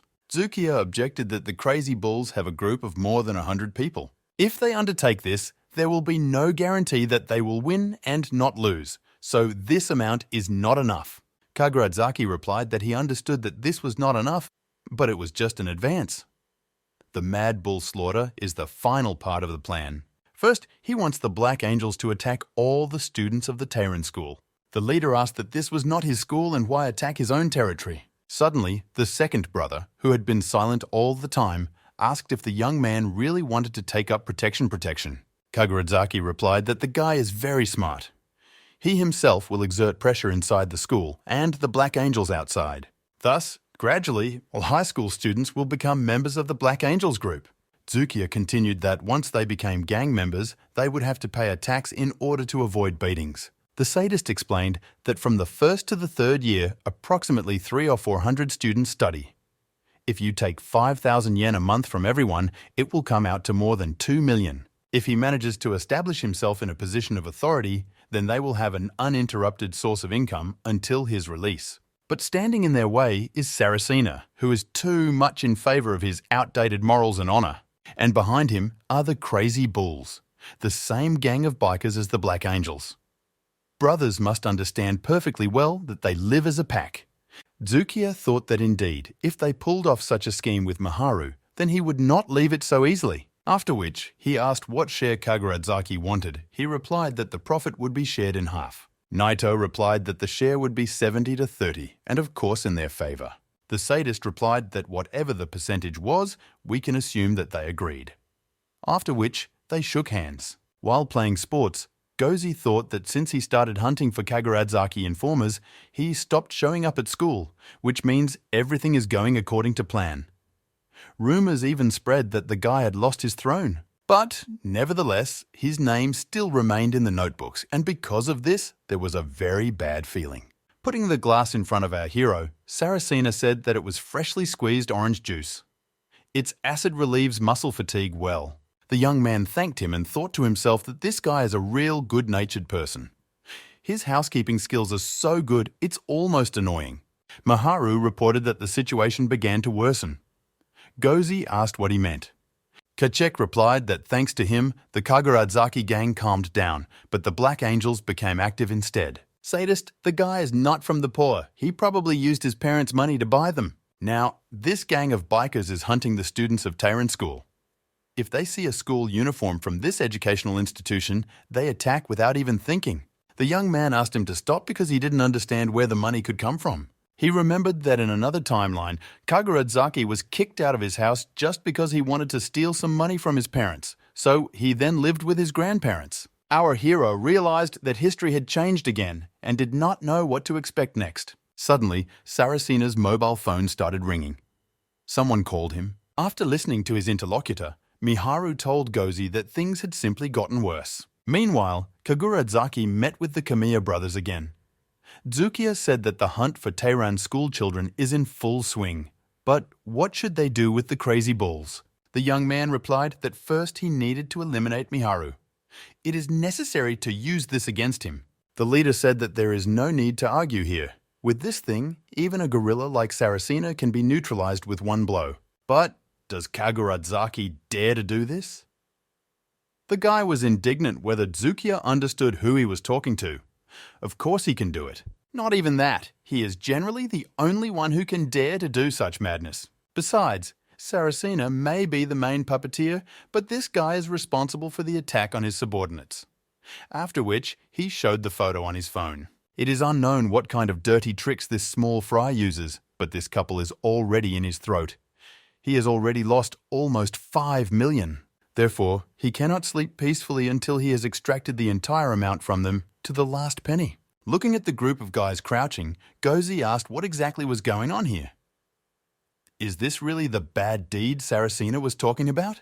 Suddenly, one of the guys took off and started running towards him, shouting how dare he address Bro Miharu like that. But he was sharply punched in the head by a muscle man who said that only Gozi could call him bro.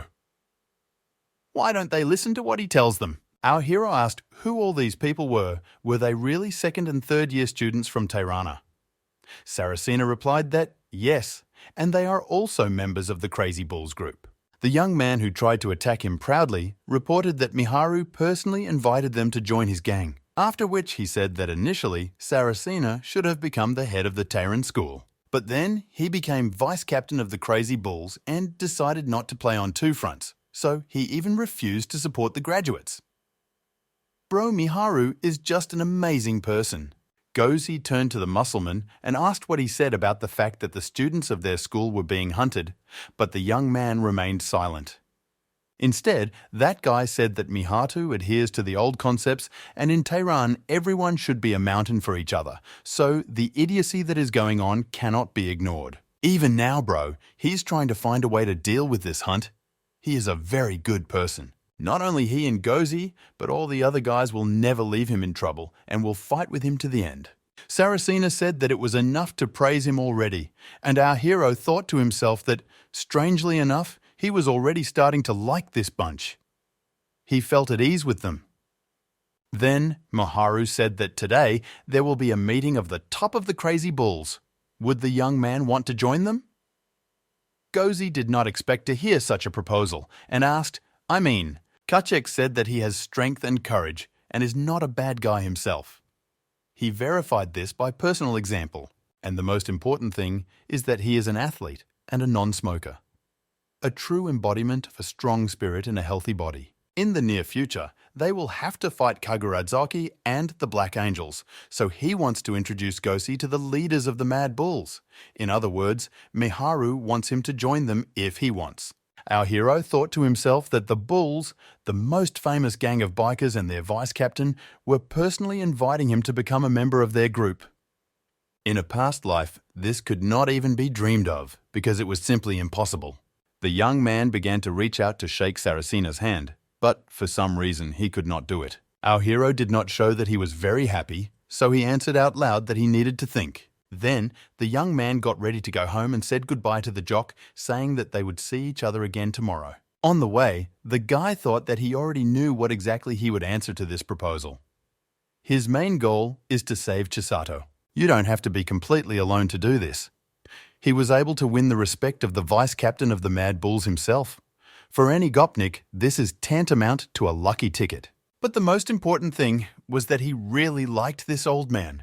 Perhaps he did not agree right away because it was very difficult for him to openly admit his desires to himself. Meanwhile, Kaguradzaki was racing at high speed on his motorcycle and laughing loudly. The sadist purposefully wanted to knock down the vice president of Crazy Bulls to death. The young man was thrown high into the air from such a powerful blow. He fell to the ground, bleeding and did not move. Our hero really regretted that day he did not go with him. At night, Gozi was again tormented by a terrible dream about the very day when the Tokyo incident occurred. Even before the time jump, there wasn't a day when flashbacks didn't torment him. But for some reason, lately, there have been more and more gaps in his memories. It dawned on him that on that very day, his close friend tried to protect his sister. The guy remembers that this man was even taken to the hospital that day with serious injuries. Finally, he managed to remember that it was Sarasina Miharu. The young man got up from his bed and went to the table, in the drawer of which lay that notebook with notes on the investigation. After looking through it, he found that it was written that the number of deaths was unknown and the jock was taken to the hospital. The guy didn't understand why he forgot such an important detail, but then everything written about his friend began to disappear from the notebook. Gozi didn't understand why, if Miharu was no longer in danger of dying in a hospital bed. Suddenly, a phone call rang. On the other end of the line, he was informed that Sarasina was hit by a motorcycle and he was seriously injured. Gozi, along with the guys, immediately rushed to the hospital. Miharu lay under IV drips in an unconscious state. One of them said that the muscle man had a cervical spine injury, and at best, he would remain a vegetable for life. Holding his hand tightly, the young man understood why his friend disappeared from the list of those killed in the Tokyo incident. All because another incident awaited him.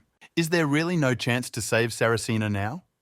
Our hero will never forgive Kaguradzaki for this. Another of his traditions. The sadist used a special attack on a motorcycle. The young man knew about this trick since the time of the first timeline. You need to make contact with the target and then lure him into a dark alley. And while the victim's visibility is impaired, it's unexpected and mean to run into her from behind. To perform such a stunt in a narrow alley, little driving experience is not enough. This situation is like two peas in a pod. If he had been with him then, he would have been able to feel something was wrong. One of the guys put his hand on Gosi's shoulder and said that he understood how the young man was feeling now. After which, he offered to go with them to a meeting of Crazy Bulls. This time, the young man did not think for a second and answered that, of course, he was all for it, because he was very sorry that last time he hesitated to answer. Suddenly, our hero received a message from Kaguradzaki from his sister's number, which said that they had Chisato. If he didn't want her to get hurt, then he should come to the abandoned warehouse at 11 o'clock. The young man got angry and thought that this was no longer funny. There was an urgent need to act. A little later, the guys told what happened to the head of the attacking squad of Crazy Bulls, Keiji Mozaka. He replied that since Miharu suffered, now this is their war. But he added that this very night they will not act in any way, because at the moment there are about 4 people in the meeting. They can call a maximum of another 40. There are about 100 people on the enemy side, and in addition, Keiji cannot reach their leader by phone. Their gang will only be able to attack the day after tomorrow. The guys began to be indignant that group had kidnapped Gosi's sister and they had to do something as soon as possible. Mozaka replied that he understood everything, but this guy was not from a gang. He cannot afford to take such risks for the sake of an outsider without the approval of the leader. Our hero, after listening to this, replied that he was satisfied with everything.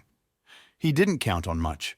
Then he turned around and started to leave, saying that he just came here to talk and thank you for listening. But he stopped and thought that 1 man against 100, he couldn't cope, and it would be easier to just go and commit suicide. If he freaks out now and leaves, then his return will be of no use and his sister will not be saved. Meanwhile, Iki Yatsuki, whom the school children called the strongest in the world, was quietly having lunch in the cafeteria. Suddenly, he heard a conversation between two friends about some very strong guy who caught the eye of the Black Angels and might soon be gone.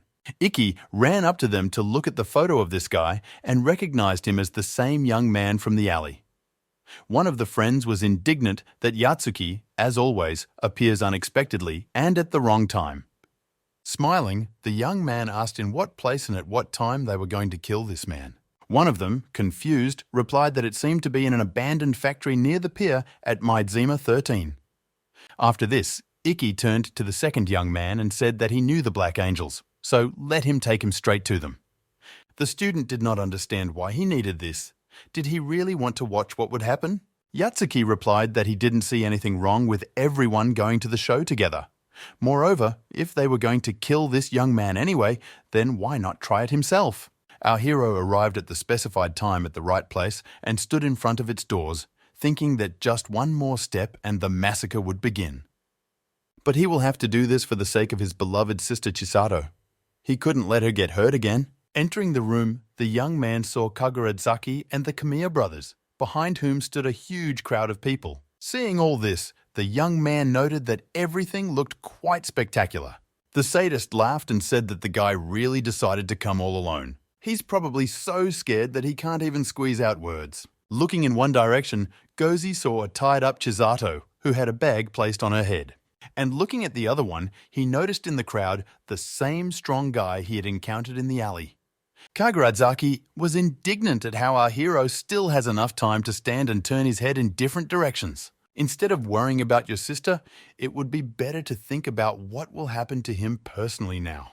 After which, the sadist gave the order. Forward, and a crowd of youngsters rushed towards Gozi. The young man instantly knocked out one of them with a simple blow to the jaw. After which, with all his might, he kicked the next attacker. In a very short time, the young man neutralized everyone who wanted to attack him. Kaguradzaki and the Kamiya brothers were taken aback by what they saw. Tsukiya said that 4 direct punches to the jaw with such precision and speed is simply incredible. The sadist said that he did not know what tricks the young man used, but they apparently made him very strong. But there are more than 100 people in this room, and no matter how powerful he is, he will never defeat everyone. Suddenly, someone began to make his way through the crowd and said that people should move so that he could pass. Approaching Kaguradzaki, Iki Yatsuki said that he had his own unresolved issues with this boy, so he would be the first to take on him. Our hero looked at him and couldn't believe his eyes. Was the nicest young man in the world really working for the Black Angels? Hearing Tsukiya calling him, Iki turned and asked if he had anything against it. The man replied yes. It doesn't matter how strong he thinks he is. This area belongs to the Black Angels. Yatsuki started to get angry because he didn't understand what the man meant. One of the Kamiya brothers explained that if he wanted to take part in the punishment, he had to follow the rules. Iki replied that now he understood what he was talking about, but he only joined this game tonight. Having defected to Gozi's side with a couple of his friends, Yatsuki declared that he was not an ally of our hero, but for the moment decided to take his side. Kaguradzaki and Tsukiya never expected this turn of events and were very surprised. Iki added that he wouldn't want his toy to break in such a place. Then, looking at Gozi, he added that he had fallen in love and could not do anything about it. One of the friends of the strongest guy in the world went and took Chisato and held her in his arms. Yatsuki said that now it was clear who was good and who was bad, because it was not for nothing that their gang was nicknamed the Saints. Our hero was perplexed by what was happening. Had he really encountered another group like Miharu? Kaguradzaki stated that Iki, of course, was nicknamed Invincible, but he generally understands that there are more than 100 people in this room. Yatsuki replied that he really didn't think they could beat his youngsters. Don't worry so much, because they have Gozi. Suddenly, the guys began to hear some very loud rumble that was rapidly approaching. Kaguradzaki did not understand what was happening, but then the doors suddenly opened and bikers began to enter the room. It was a group of crazy bulls, ahead of which the bandaged Saracena rushed and shouted that he had brought help. Some of the sadist's chargers immediately asked to run wherever they could. Miharu greeted our hero, but he, out of shock, only asked the question of how he ended up here, because the doctor said that he would remain a vegetable. Smiling, the jock replied that how could he doubt the strength of his muscles? With his training, It would take something stronger than a motorcycle to damage his vertebrae. Wiping away the tears that welled up in his eyes, Gosi said that he was a real gorilla. Saracena started to get off the motorcycle, but lost his balance and fell to one knee. Giving him his hand, Gosi said that he was very pleased with all this. But was Miharu sure that everything was okay with him? After all, he is just after such a terrible accident. Kacek replied that, of course. Together they must show them the strength of a healthy, non-smoking body. Noticing Yatsuki, Saracena said that the fun was in full swing. Our hero said that since he had just escaped from the hospital, how did he manage to gather so many people in such a short time? Kacek pointed to the guys who went with Gozi to the biker meeting and said that they did their best. They didn't waste any time and called everyone they could. One of them replied that if Bro Miharu were in their place, he would never leave the young man in trouble. Therefore, the worse they are.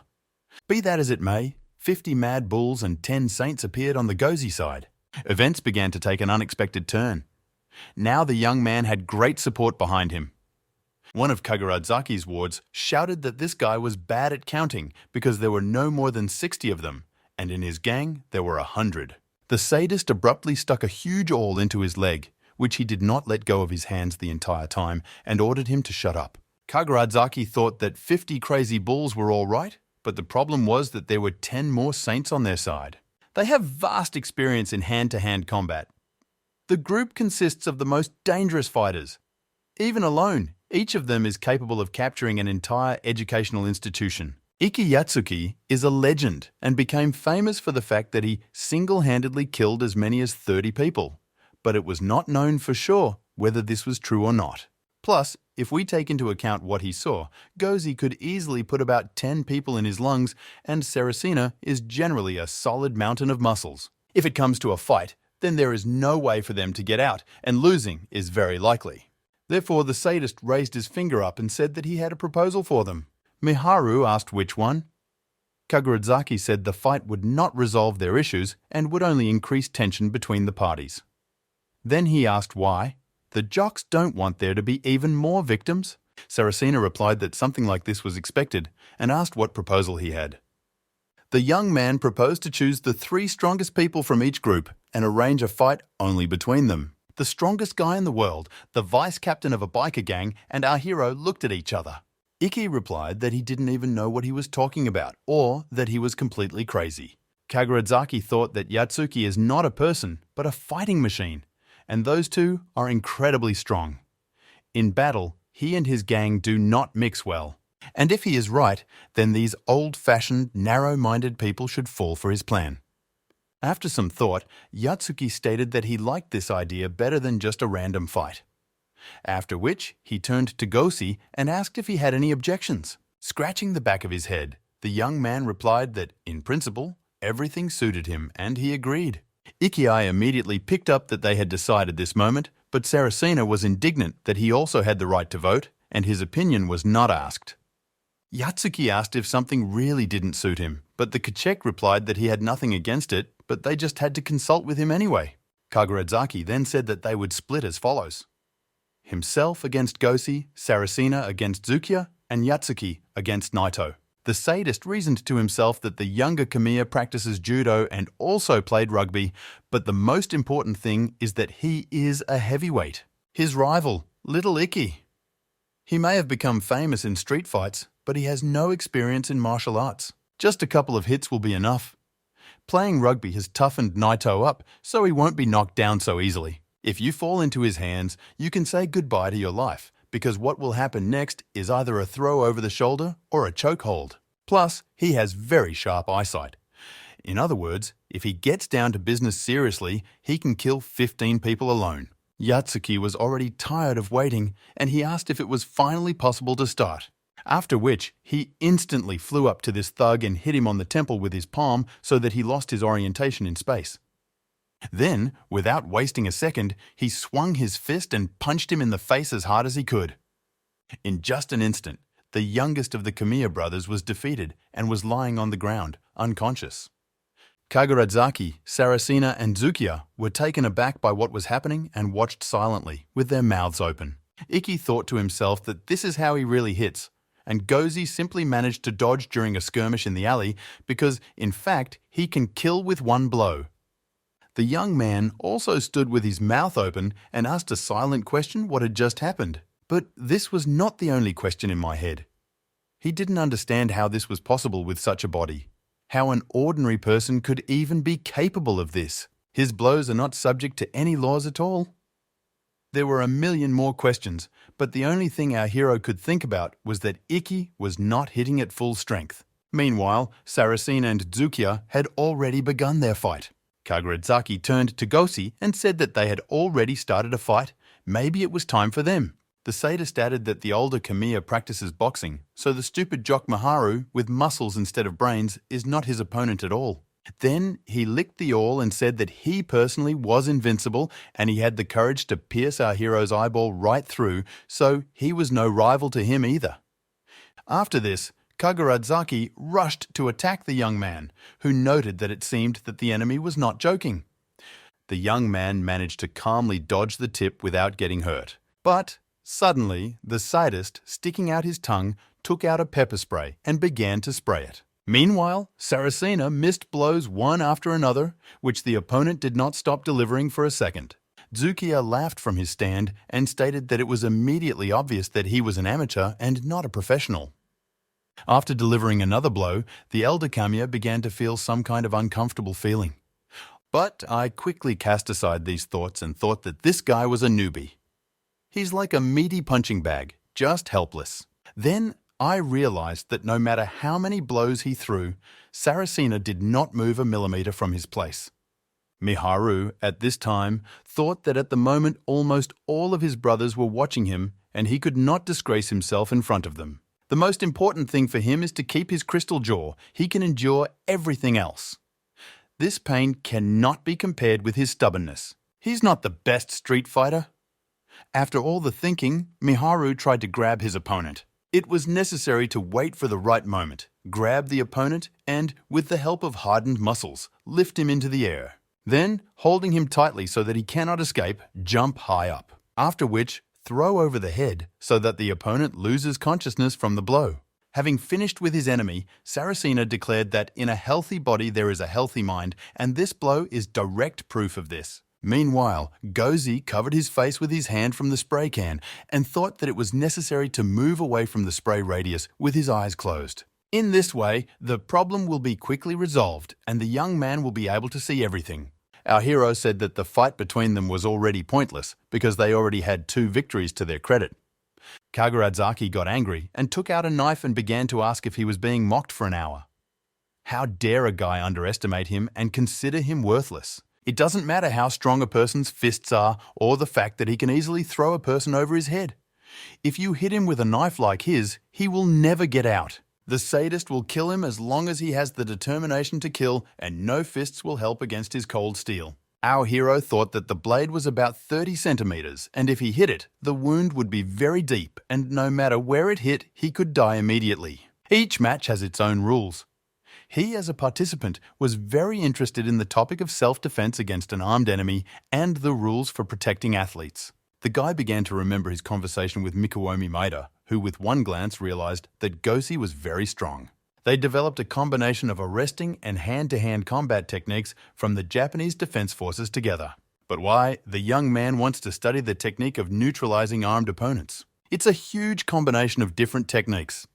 To participate in tournaments, you just need to train within the established rules. Our hero replied that he really wants to become even stronger, and he has a number of his own reasons for this. Looking at Kaguradzaki running with a knife, the guy thought that even though he had a weapon, it was just a knife. Until he takes out a long-range weapon, it is necessary to engage him in close combat. After trying to stab him with a knife, Gozi thought that his movements were slower than a regular boxer's punch, which meant he was an amateur.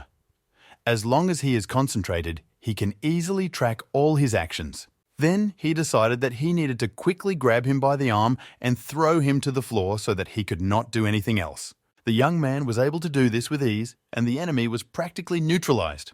Already lying on the floor, Kaguradzaki admitted his defeat and said that enough was enough. He needed to stop because the young man had defeated him. Looking at how our hero swung, the sadist began to say that he could really continue to beat him because he could die like that.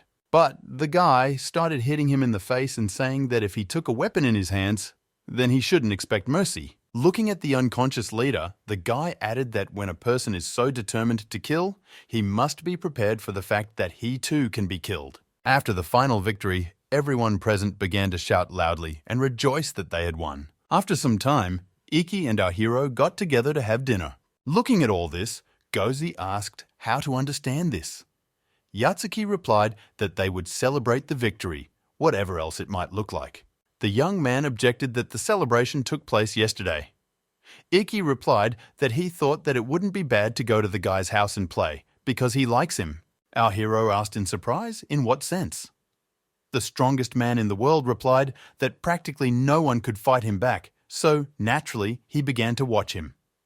Gosi decided to clarify whether he was going to fight him. Yatsuki replied that no, he would not do anything bad to him. The young man asked what was the point of all this then? Iki replied that at the moment he is not yet in his prime. His real strength is much greater than his current one, so he will wait for a while. The thought flashed through Gozi's mind that this guy had helped for a reason. The doors to the room opened and Saracena came in with a package in his hand and apologized for keeping him waiting so long. After which, he began to take out 2 kilograms of makusaka beef from him at 7,000 yen per 100 grams and said that they could eat as much as they wanted. Gozi exclaimed that he was seriously rich. Kachek only laughed in response. The doors to the room opened again and Chisato entered, announcing that she had brought ponzu sauce. When he saw her, Miharu froze, as if he had stopped noticing everyone around him. When the pause was already too long, Saracena abruptly stood up from his seat. Then he said that life, which is given by heaven, will end sooner or later. Their meeting took place in the prime of their youth, so let the girl allow their flower of love to bloom. Taking her hands, he added that he would put her on his motorcycle and the two of them would race along the highway of love. Gozi felt Spanish shame and thought that he was a complete idiot and said such nonsense. Then the guys continued their gatherings.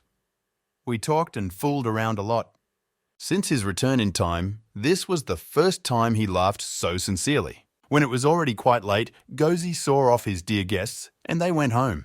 Returning to his room, he decided to check what was written in the notebook, because now Kagurazaka should no longer have anything to do with the Chisato case. The young man saw that the future had changed. There were no further reports of victims or suspects. But the young man's attention was attracted by other inscriptions, and it seemed to him that they had not been there before. It was written about an incident related to the Tokyo incident. The deceased was listed as Saracena Miharu. It happened on September 28th, but it was yesterday, and the jock is alive. Meanwhile, the doctor looked at Miharu's chart and said that during the initial examination, they discovered that he had a severe injury to his cervical vertebrae. There is only one outcome for such an injury: a vegetative state. The nurse replied that they both saw his x-ray and there were definitely such severe injuries. They didn't understand what it was, an illusion or something else, because when they look at the picture again now, they don't see any injuries. The girl added that Saracena came to them in critical condition, and after a couple of hours, he ran out as if nothing had happened to him. The nurse on duty reported this information to her. The man added that he heard that before the young man came to his senses and stood up, some kind of black shadow appeared over his bed. This is very difficult to believe. At this time, the strongest man in the world met with Kisaragi on the roof of the building. The boss asked how he enjoyed fighting a world-class fighter. Late at night, the young man was sleeping peacefully in his room. Unbeknownst to him, the footage of the Tokyo incident had resurfaced, with his sister still the victim and Iki Yatsuki the suspect. Meanwhile, Kisaragi repeated his question about how he enjoyed fighting such a world-class fighter. Iki laughed and said that he came again with his stupid jokes. Where could he have seen a high school student with such skill? It's hard to argue with the fact that Gozi is a very strong guy, but he has not yet fully revealed his full potential. Kisaragi asked that how to understand this was not fully revealed. Iki replied that he himself still doesn't fully understand, but it feels like he should be much stronger. It seems that he is missing something. For example, muscles. At the moment, there is something terribly wrong about him, as if his physical form cannot keep up with his mind. Perhaps his muscles atrophied during hospitalization after some accident. Kisaragi thought to himself that this young man was a real monster because he was able to notice so many details in just one meeting. He said out loud that this version does not fit because Gosi was never hospitalized. Yatsuki was not particularly upset that his guesses were not confirmed and replied that it was fine. The boss asked if he had thought well about his offer, which had come a little earlier. Ikki asked if he meant joining forces to create a powerful fighting force.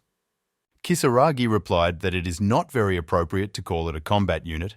A street gang is more appropriate. Yatsuki replied that if this is his plan, then the idea should be very interesting. But there is one thing. The boss began to get angry and say that the young man really decided to give up. The most powerful man in the world said that Kisaragi was talking about how he could make a lot of money out of it. But his main business is trafficking in drugs and young schoolgirls. Kisaragi replied that he would run the business himself. The guy just needs to use his fists sometimes. He just wants the greatest legend to join his group. Even his presence alone will be enough for the gang to begin to expand. Without thinking twice, Yatsuki replied that he did not want to take part in this and he gave up. Because playing with Gosi and Old Man Saracena is much more interesting and fun. After which, he turned around and began to leave. Kisaragi noted to himself that the influence of that young man began to spread and the world turned upside down. The next day, on the way to school, our hero clutched an expander in his hand. Glancing at the local students, he thought that nothing had changed. This school was and remains the worst. 3 guys appeared in front of the young man, and he could not understand what they wanted from him. Had they really decided to fight? But suddenly, they bowed and wished good morning. The guy was taken aback by this and did not understand what was happening to them. The guys started chattering that they had heard about how he dealt with the Black Angels. The young man went there alone, and then they unwound them dry. This is simply legendary. Our hero noted that rumors spread around the school at breakneck speed. Then he saw that everyone around him began to bow to him, and it was so unusual because before he had never been considered anything at all. Previously, I didn't even consider him a person, but all I had to do was get into trouble with a gang once and everything changed dramatically. And then Saracena approached the young man and they greeted each other, calling each other by name. The guys were taken aback by the fact that our hero addressed Boss Miharu by name because he is a whole year younger than him, which means he recognized him as his spiritual brother. As the friends walked towards the entrance, the students bowed to them, called them bosses, and thanked them for dealing with the group that had been terrorizing their school for so long. Gozi thought to himself that mentally he was already over 30. From such an attitude and praise, it became extremely awkward, but it was not so bad. Saracena told our hero that he was as always. The young man did not understand what he was talking about and asked what Kachek meant. Miharu replied that he is always so amazing. The young man responded to this by saying that he does not deny that he is a clever guy. But the vice captain of the biker gang said that this is not what he means and he is not talking about force. Our hero was confused after what he heard. Saracena continued talking. That you need to have a decent amount of nerves to go save your sister alone against such a crowd. Recalling his training and achievements, Gosi replied that this is why he became strong. Karchek added that he thought he had more than enough fighting spirit, but he is not at all sure that he could have done the same in his place. He very much doubts that he could dare to do such a thing. This really deserves respect, and Gozi is truly an amazing guy. But Saracena is still waiting for an answer to their last conversation, before all this showdown. Our hero asked what he was talking about. Miharu asked if the young man remembered that he wanted to introduce him to the top of the Crazy Bulls. The young man replied that there was such a thing, and whether he wanted to invite him to join their group. Karchek replied that, to put it simply, yes. He admires Gozi, so if the young man is going to continue being a gopnik, then wouldn't he want to be on the same team with him? The young man noted to himself that the guy was really old-fashioned in everything and answered okay and shook his hand in return. After this, our hero asked what and when this long-awaited meeting with the top was scheduled, but Miharu replied that there was no need to worry about it. The young man did not understand why, because the jock himself wanted them to meet together. Then, Saracena silently pointed his finger down at the four guys who were heading towards the school. All the school children immediately began to discuss what could have happened. That the entire top of the Crazy Bulls, including their leader, came to their school. Have they really decided to start a showdown? One of the students replied that he practically runs the school anyway, so the true purpose of their coming is not clear. The young man looked down with his mouth open in surprise and asked what it all meant. Miharu replied that this is exactly what it means. Since Gozi himself did not want to go to the top, she decided to come to him herself. The guys immediately went down to talk to them. The leader of the Mad Bulls was called Onikami Juzi, also known as the God of Darkness. He said that he and Miharu had already discussed this issue. Gozi will serve as an advisor to the commander of the 2nd Strike Force. Now, this will be his title. Our hero was again taken aback by what he heard, because if we talk about the top of the Crazy Bulls, then they are all considered the elite among the Gopniks. The young man asked whether everything would be so simple, or whether he should do something. And in general, they have a gang of bikers, and the young man, unfortunately, only has a moped. Onikami replied that a moped would also work, but he seemed to have an old bike lying around in his garage, so if the guy wanted, he could give it to him. Gozi thought to himself that he was really serious or something, but asked out loud if he could ask one question. In response, he heard what exactly interests him. Then the young man said that they had really come such a long way here just to meet him. Why should he be so honored? Juzi replied that the commander's advisor plays an important role. As the guy has heard, they often conflict with the group from Chiba. At this rate, it is very close to the massacre. Their last fight of 3 duels has already become a legendary event. Gozi joining their gang will add to their authority. The young man asked if the God of Darkness meant that he would be some kind of bouncer.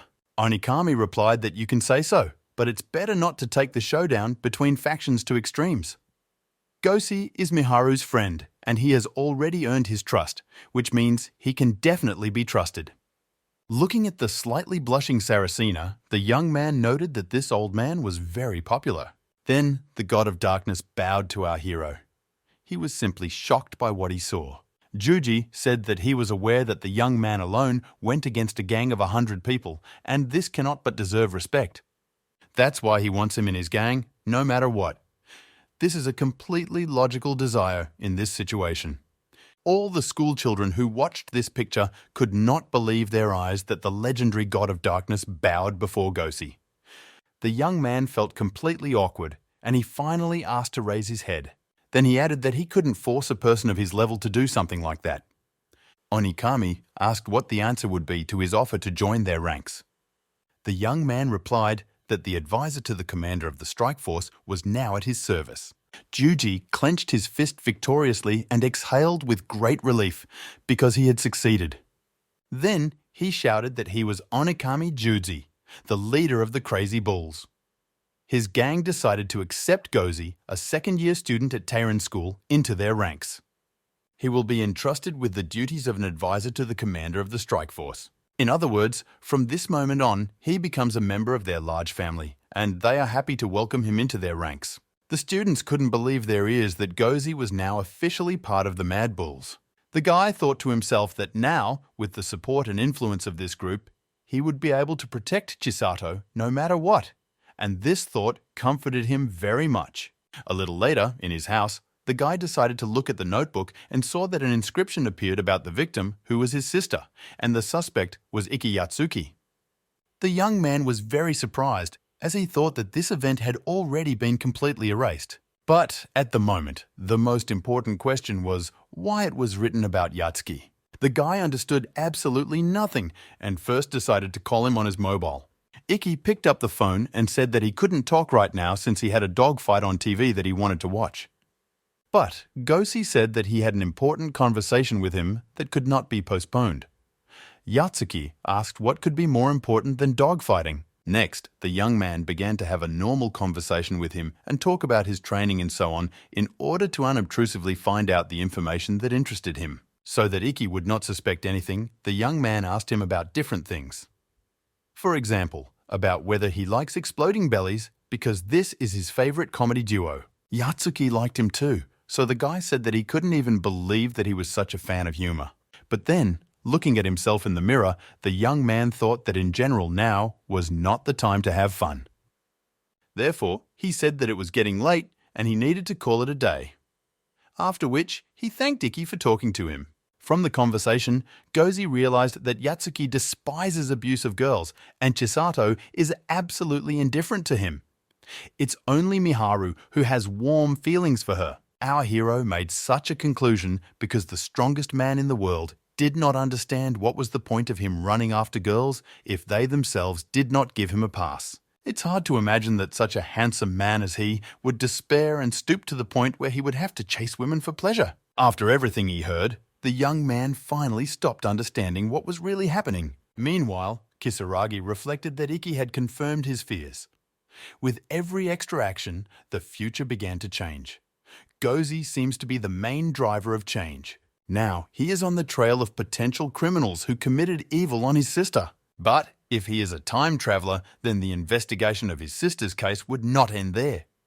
He should have focused on the Tokyo incident. Gozi should know that at that time they teamed up with Ikki, but for some reason he doesn't even lift a finger in their direction. It looks like he doesn't know what happened then. Plus, Saracena acted with this guy as if they had never met before. And Gozi himself seemed to know only about Miharu that he was the vice captain of the Mad Bulls and nothing more. Kisaragi also thought that the strangest thing was the car accident incident. The young man knew about this, but for some reason he did not try to do anything to prevent it. It was as if he didn't know what was going to happen. Logically, it turns out that he remembers only key events from the already created time branch. In this game, the main variables are Saracena Miharu and Ikki Yatsuki. Either Gozi only has vague memories of them, or something prevents him from knowing more about them. This means that he has the ability, a time jump, or the guy is able to see random fragments of the future. But no matter how hard the young man tries, Kisaragi will still remain the winner in this game. Our hero looked at the notepad in confusion and did not understand what was really happening. Yatsuki's words flared up in his head that there was no point in him chasing women, because they themselves constantly do not give him a pass. He hates abuse of women and, besides, Chisato is his younger sister.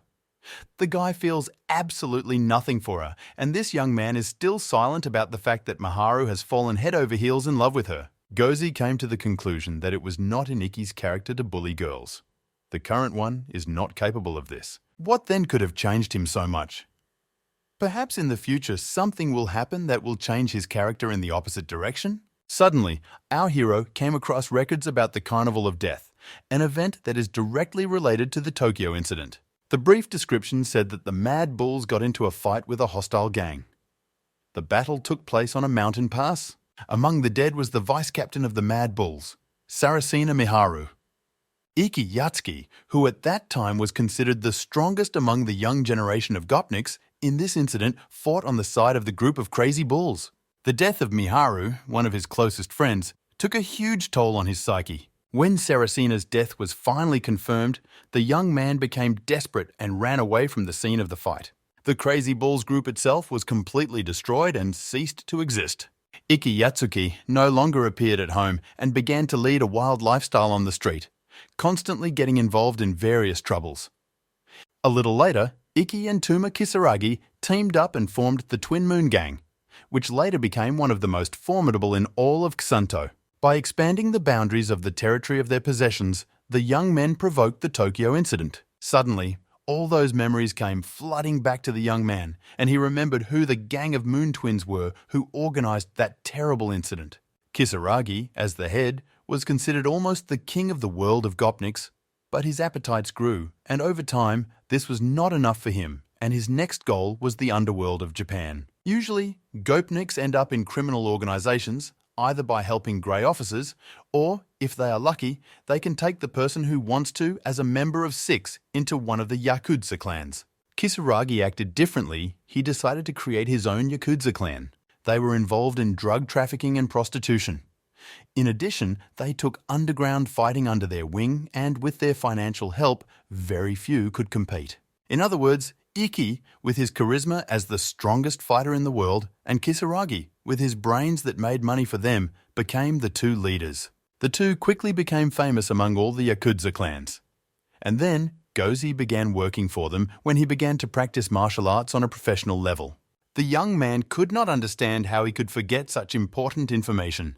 The young man forgot about Saracina's death, as if solid black holes were appearing in his memories. Have all the memories and all the information in my head begun to adjust to the effect of time?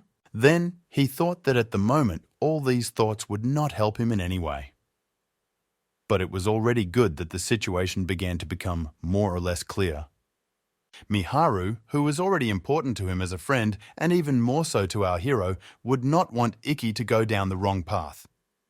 Now the main goal is to save Saracina and everything will be fine. It looks like he and his younger sister have a future. Kisaragi grabbed hold of him with his legs and arms. After some time, the young man went to some dark alley. Then he walked through one of the open doors and found himself in the room where the battles were being held. In the Carnival of Death, or the incident at the pass, the Mad Bulls got into a confrontation with the Chiba Alliance. Currently, there are 2 biker gangs in Chiba, and both are at odds with the Mad Bull group. They do not find a common language, so much that, in fact, the alliance was created to fight the Bulls. This union includes more than 200 people, while the Crazy Bulls have only 100 people.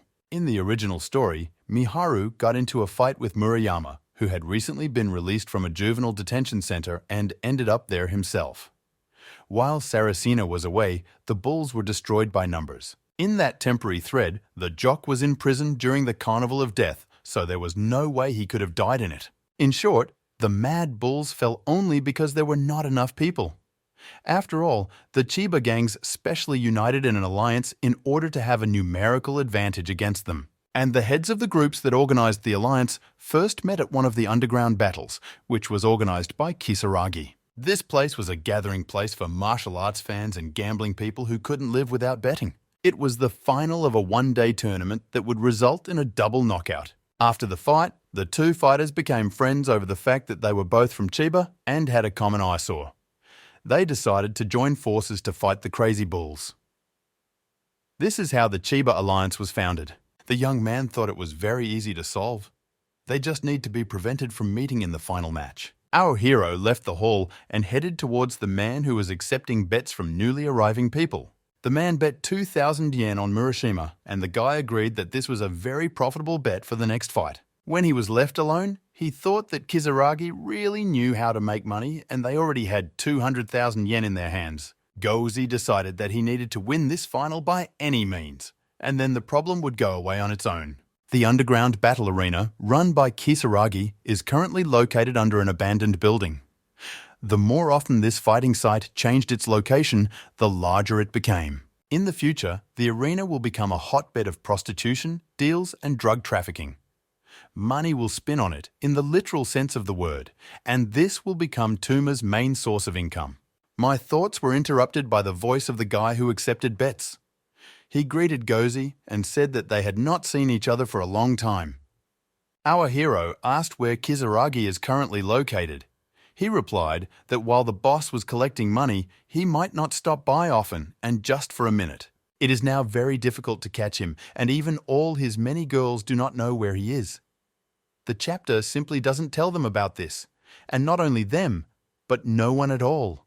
But in theory, Gozi himself should know, because he is one of Kisaragi's favorites.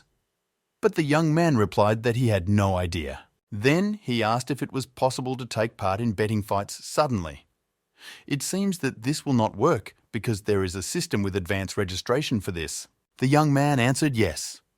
It is necessary to make documents for bets, and people still need time to think about who is better to bet on. The guy asked why our hero was so interested in this issue.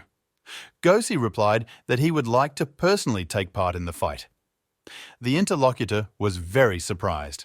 The young man thought to himself that it seemed that after the incident with the Black Angels, the news about him had not yet completely spread. Then he said his full name, that his height was 175 centimeters and his weight was 65 kilograms. He belongs to the average category and let him be recorded. The cashier asked if he was serious, because in the arena, people really demonstrate and measure their strength. There's no need to joke like that, because this is a serious matter and he definitely won't cope. No matter how much Kisaragi doesn't like the young man, he's a weakling. Then Takeshi Inuyama approached them. His height is 182 centimeters, weight 92 kilograms. He is 17 years old and an ordinary Japanese schoolboy. The boy said that this young man had a second dan in judo as well as a black belt in karate. He is a true sports fanatic. In this arena, hooligans fight who want to measure their strength.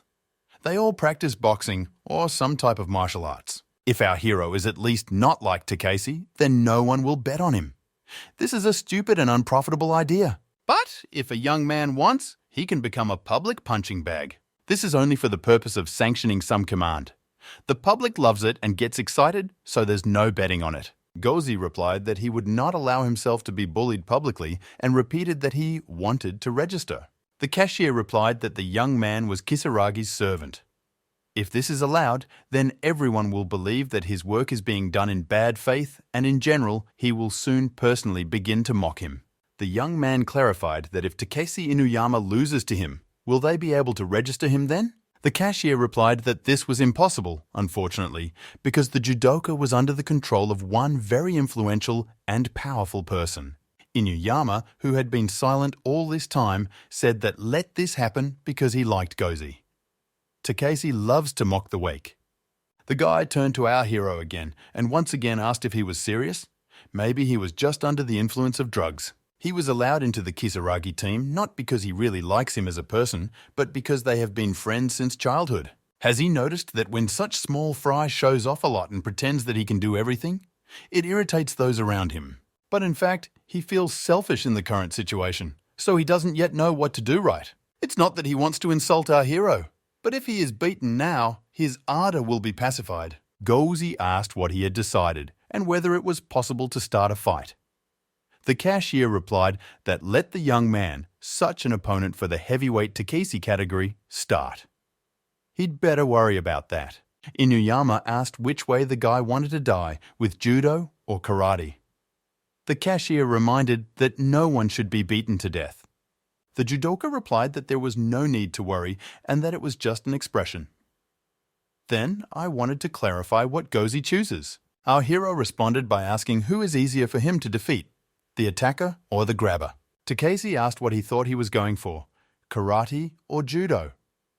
It doesn't matter to him which way to win, the young man is strong in both, so he won't leave a wet spot.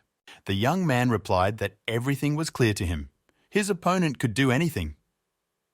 To this, Inuyama only smiled insidiously. After which, he sharply rushed towards the young man in order to strike. Gozi noted that this technique is called hei kick, and it is a rather risky attack. Who does this fighter even take him for? Therefore, the young man swung his hand and prepared to strike directly in the eye with his fist. But even for those who have undergone specialized training, getting into the eye is not easy. Therefore, girls, for the purpose of self-defense, are advised to aim not at him, but at the face. That is, you need to choose one specific point and hit there. Only after this, hit with the back of your hand, like a whip, somewhere in the eye area.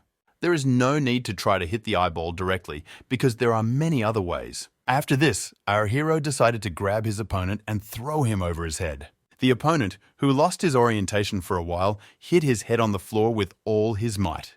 When Inuyama was already semi-conscious, Gozi decided to finish him off. The young man made a powerful kick to the head, and the enemy was finally defeated. The cashier was dumbfounded by this spectacle and could not find the right words. Gozi, glancing at him, asked again if he could now take part in the battles. The young man replied that, of course. The guy thought that in the future, the goal could be achieved if he defeated one of the heads of the Chiba group, but he would probably want more. After that, he asked if he had the right to bet on himself in this match. The cashier replied that if the fight was not by agreement, then why not? Gozi replied that everyone used to think he was a weakling and this fight should be fun. The young man asked if he understood correctly that our hero wants to bet everything on himself and whether he will be able to win. The guy asked in what sense. The cashier said that their club had one invincible member. Next month, this man plans to make his debut in the professional league. He is a living legend. The young man thought that his muscles, at the moment, leave much to be desired, but in theory, that fighter should not participate in this particular match. According to the guy's recollections, two leaders of groups from Chiba clashed in a duel. If a professional had appeared, this would not have happened. Then he said goodbye to the cashier and said that it was time for him to go get ready. Meanwhile, Kisaragi received a message from our hero's interlocutor that Gosi had come to register for the fight and that he was very strong. As expected, the young man decided to try to stop the unification of the Chiba group. Then he will force the strongest to participate in underground matches. Pros versus pros. What will come of it in the end? Meanwhile, there was a fight between two guys. One of them shouted that they were not afraid of Teiran as much as Kisaragi, and Kaguradzaki were no longer there. The victim replied that if he hit him like that, Miharu would not forgive him.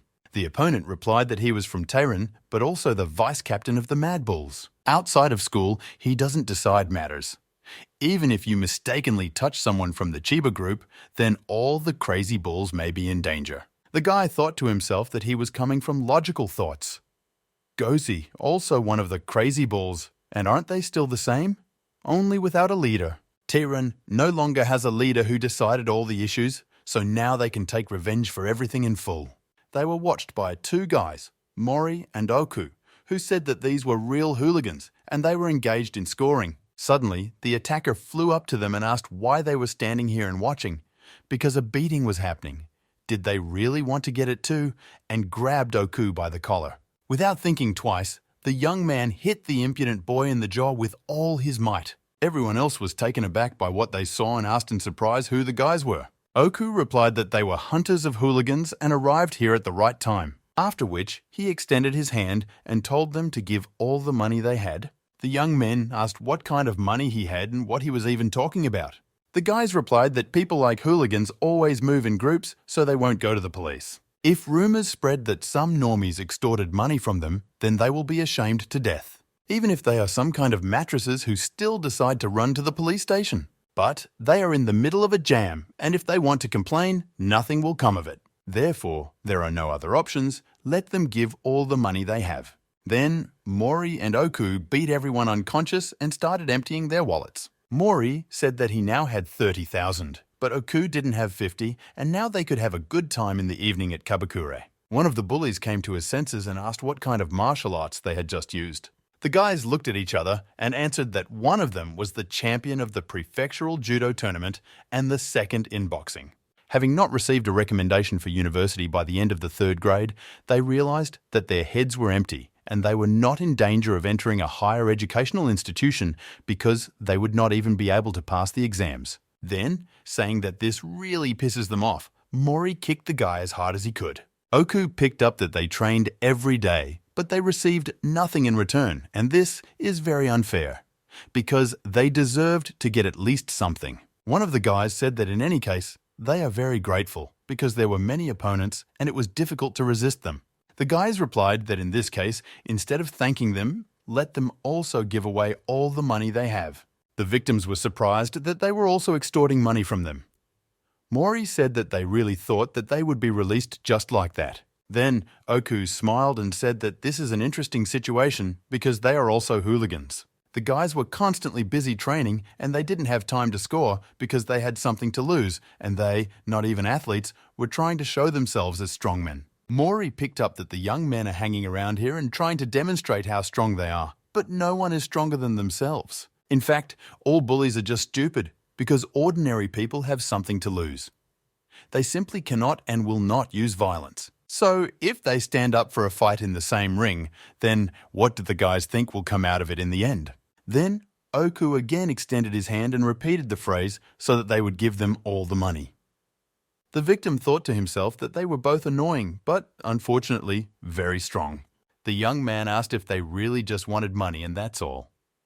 Mori replied that he also really wanted to beat them. After which, he grabbed the guy by the t-shirt and said that he had long wanted to try the backbend at least once. Oku laughed and said that since the guy would die immediately, he couldn't do that. Suddenly, Gozi appeared behind them and, recognizing his classmates, asked what was happening here. The guys shouted that these two call themselves bully hunters and consider their Teiran school to be some kind of joke. Oku said that since our hero is also a bully, he came at the right time.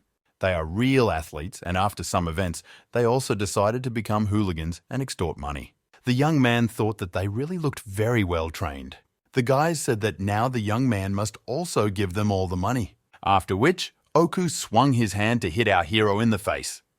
But the guy used the evasion technique, which helps neutralize someone else's blow by turning his own head.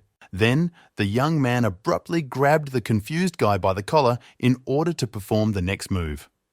Gozi thought that a professional boxer competing would not be able to handle his throws and threw him over his shoulder. The young man, lying on the ground, shouted that his shoulder was dislocated and he was in great pain. Next, our hero began to show down with Mori and thought that the judoka participating in the competition would not be able to cope with the blows. This is a complex system of techniques consisting of strikes, throws, and grabs. It is based on Brazilian Jiu-Jitsu. If a person is able to perform all of them, then anyone can easily be defeated, except the one who is also a master of complex systems. This is the simple reason why MMA doesn't work without countermeasures. Having resolved the issue with the athletes, the young man said that, unfortunately, from childhood, his parents taught him not to give money to anyone, not even his friends. Classmates who watched everything were surprised how it was possible to kill 2 people in just a couple of moments. Gozi is truly incredibly powerful. Looking at the guys lying on the ground, the young man noted that they were talking about the fact that real athletes and our hero himself are the same, since he studied complex systems with all his might and with great interest. After a while, the guys sat with their elbows on the wall and slowly came to their senses. Mori asked who he was. It is clear from his actions that the young man is far from a beginner. Oku replied that he could both throw and hit. Most likely he is dealing with some kind of complex systems. In addition, he has simply unrealistic abilities, just like Takazima. It seems that he is now making money from matches in an underground fight club and is going to make his debut as a professional next month. Suddenly, Kisaragi appeared and asked if they were talking about underground matches. Otherwise, he had trouble hearing. Mori asked him who he was. The young man replied that he was in charge of all these underground battles and introduced himself. The guys had obviously heard a lot about him, so they were surprised that he was standing in front of them in person. The young man smiled insidiously and said that he had one request for them. The guys, confused, asked what he wanted to hear or receive from them. Kisaragi replied that they had just fought Gozi and they didn't want to be the losers anyway. Then he asked if they wanted a rematch and try to finish him off. Meanwhile, in one of the gyms, the pro was doing his regular training. Suddenly, a young man appeared and handed him a towel. After listening to him, the athlete replied that everything was clear to him, but he was going to make his debut next month and with what joy he should take part in scoring in the city. Oku objected that, after all, he loves it most, but the pro replied that it's all in the past and he doesn't even go underground after one match. The young man began to beg him and say that recently a very strong young man had appeared. His name is Gozi from the Teiren school and he is gaining popularity too quickly. Takashima replied that he had not fought for nothing for a very long time, but he could do it for 300,000 yen. The guys were taken aback when they heard the amount the athlete named. The pro replied that they had to earn money while hunting the bullies. He won't just walk on thin ice. If professionals find out about him, he will be in trouble. After thinking a little, the guys agreed and reported that they had started tracking all of Gozi's movements. The young man, hearing this, laughed and asked why they were doing unnecessary things. This guy will be participating in the next match in the underground fight club. Takashima said that Kisaragi suddenly called him, and in honor of him leaving, the prize will be 1 million yen and the same Gozi will participate in his first fight. Then he asked if it was possible to beat him so that he would never recover. Oku cautiously said that if the pros were going to participate anyway, then what was the point of paying them for it? Takashima objected that he would still have to pay. He said that he would beat this guy the way they wanted, or they had something against it. The guys were afraid to argue with him, so after thinking a little, they agreed. The athlete said that apparently this Gozi somehow sank into Kisaragi's soul. Oku asked what he meant. The pro replied that during the last match, he said that he was going to leave. The boss said that he would give 1 million yen to finally destroy this guy. If he is neutralized, he will not be able to vote, if only for the reason that he will simply not be able to. Another strange thing is that this tournament will be held without any bets. They simply won't get paid for it. Oku was surprised that the organizer would not have any profit and would simply go broke, paying 1 million from his own pocket, after which he added that in fact they were also sent to him by Kisaragi. He said that in order to destroy Gozi, his family must first be fought. Perhaps he also said similar things. Takashima thought that this all looked extremely suspicious, but to the boss, it seemed like this guy was a VIP. The next day, our hero was training at Miharu's house. He pulled dumbbells and squatted with them. Saracena came into the room and said that he trained the same way yesterday. You need to give one muscle group rest for at least 2 days. This is all unlike him because the young man knows no less about muscle gain than the jocks, and perhaps even more.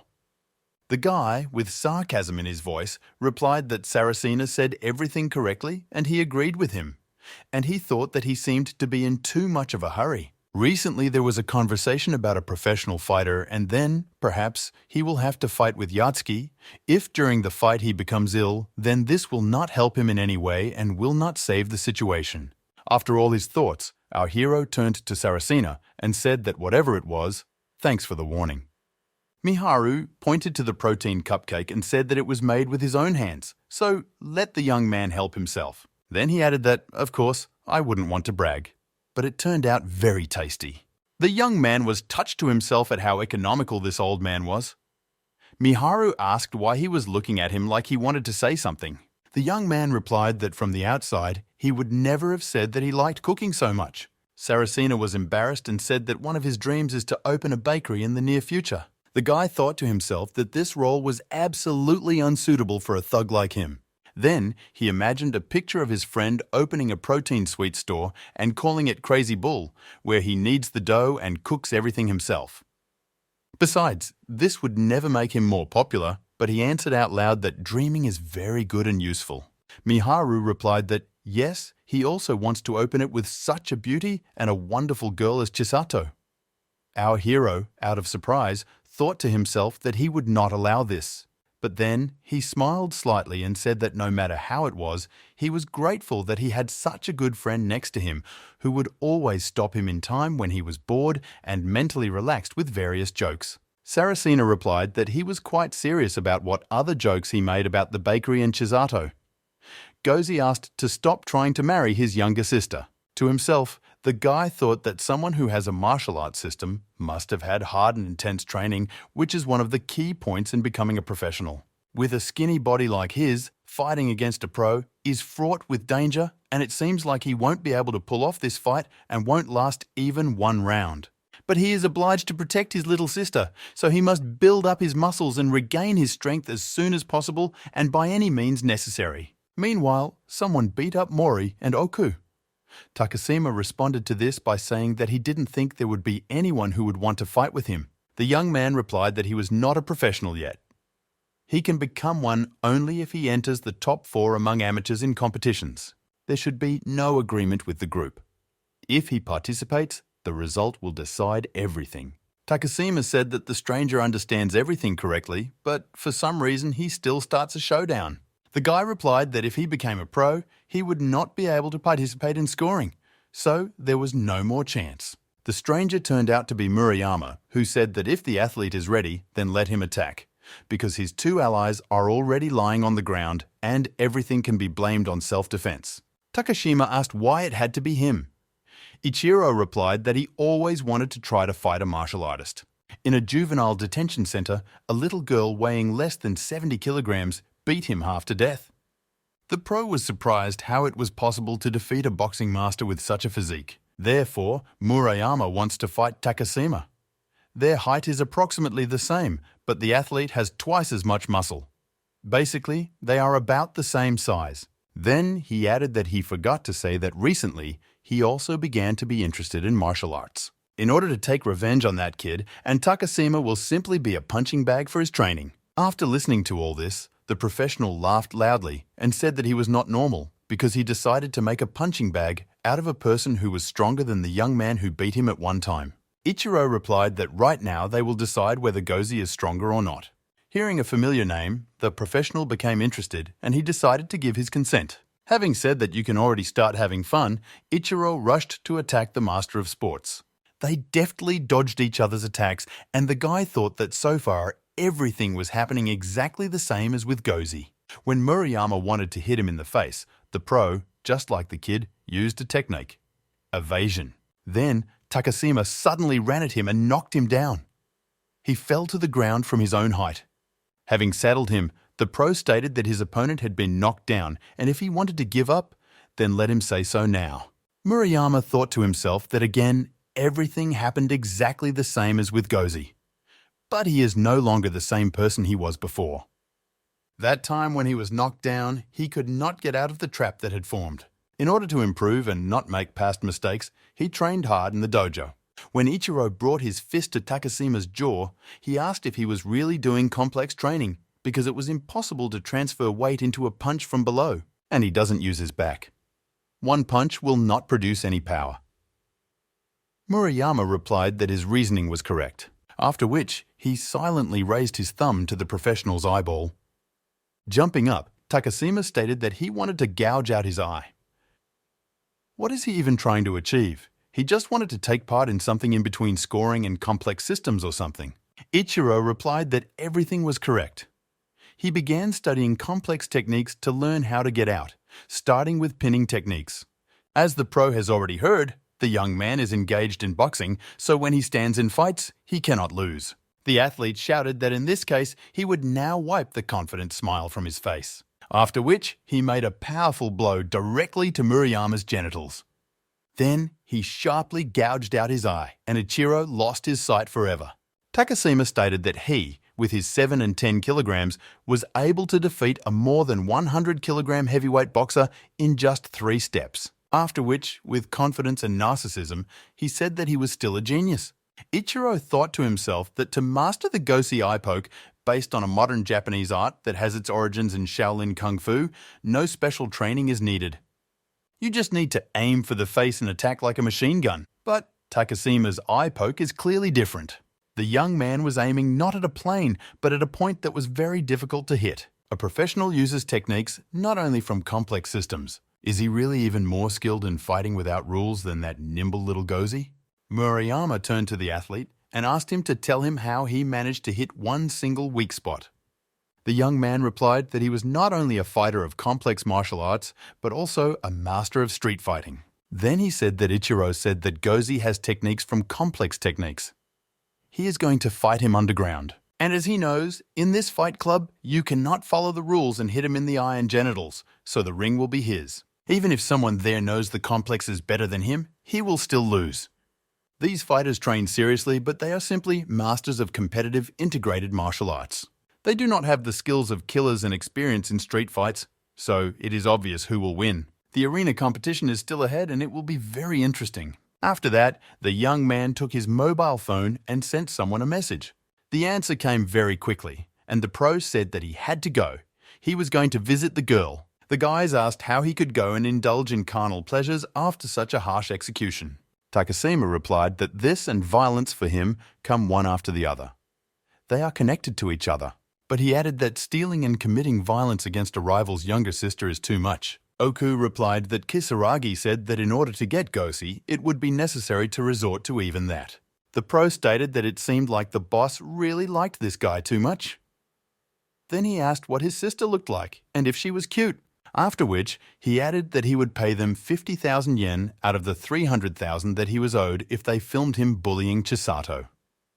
Oku cautiously asked why he decided to pay them for this as well. Takashima explained that a Yakuza acquaintance told him that he could make good money from uncensored pornographic materials. The guy concluded that a pro knows how to look for his profit everywhere.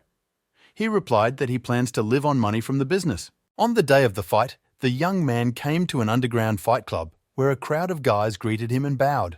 One of them shouted for our hero to try hard today. Gozi looked at him and could not understand who it was, but then it dawned on him that it was the one who spread the word to everyone that the young man was going to participate in the battle. Also, the leader of the Crazy Bulls, Onikami Juji, who was also known as the God of Darkness, came to cheer for the young man. The young man greeted him and asked in confusion how he ended up here and why. Onikami replied that his advisor would be taking part today and of course he wanted to see it. Then he added that if he makes himself a disgrace, he won't get away with it so easily. Our hero laughed nervously. Juji said that he was only partially joking. The guy had to show his best side. Looking around, the young man saw that the gang leaders from Chiba had arrived. The god of darkness said that as soon as one of them is touched, they must fight back. These guys just underestimate Gosi. It's all about the prestige of crazy bulls. Even if the young man does not have enough strength to win, then let him at least show diligence. After which, he laughed and said that he was almost sure that our hero would not lose. Then, Gozi saw that Takashima Tsuneya had arrived, whom everyone considered to be a win-win emperor and a master of his craft, who would become a professional starting next month. Everyone around was discussing why he had come. Someone thought that he would be a spectator, but another replied that he was registered as a participant. The guy thought to himself that according to history, he should not be a participant today. This way, the two Chiba heads won't fight each other. Really? Events have changed again, and the young man has not looked at that same notebook with notes on the investigation of the Tokyo incident for so long. Smiling, the pro asked if he was the VIP named Gozi. The young man asked what this meant. Takashima replied that he didn't know that Kizaragi had his eye on him for a very long time. In order to tease the guy, the boss persuaded him, who was already planning to give up underground fights, to take part in them one last time. The young man began to form a puzzle in his head, and he realized that Kisaragi clearly knew something. But be that as it may, first you need to deal with Tsuneya. He is the new leader of the group and 10 years younger than him. The young man studied his style until he lost his pulse. All his techniques and habits were in his head, but he was not aware of his abilities. The young man has no physical advantage, but in the information fight, he has no equal.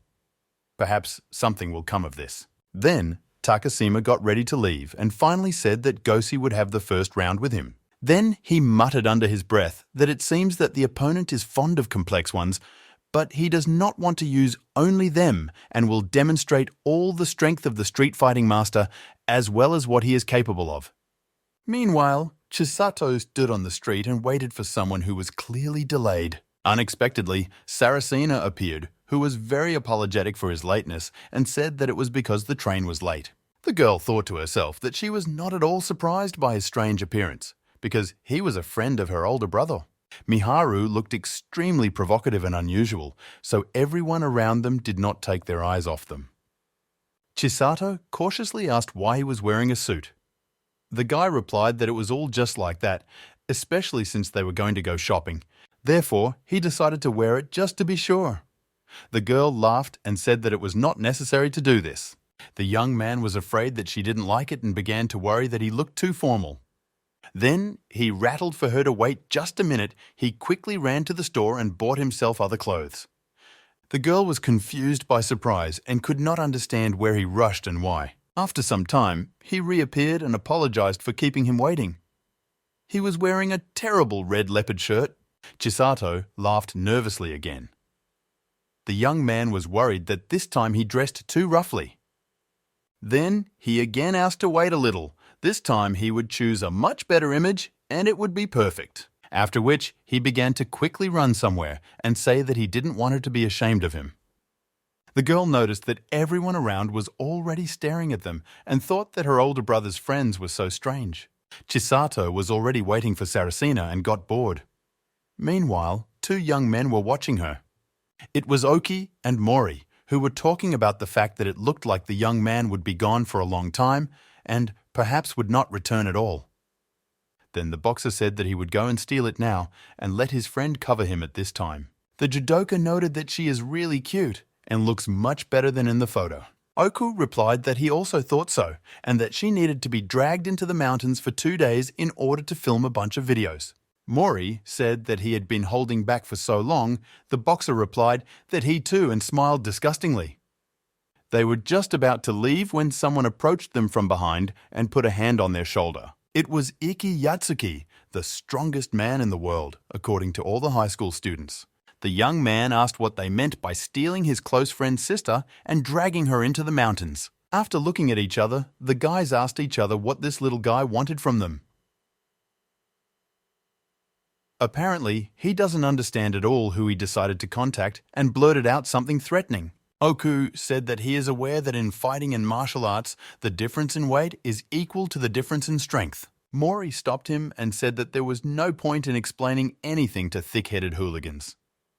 They cannot understand anything about the difference in height because they are narrow-minded. Then, the boxer added that if the boy thinks that they are afraid when such small fry as he snarls, then he is deeply mistaken. In fact, they are just very annoying, and if a guy doesn't want to get involved, it doesn't mean he's afraid. He just doesn't see a worthy opponent in the young man. Then he added that an athlete who marks in today will be many times stronger.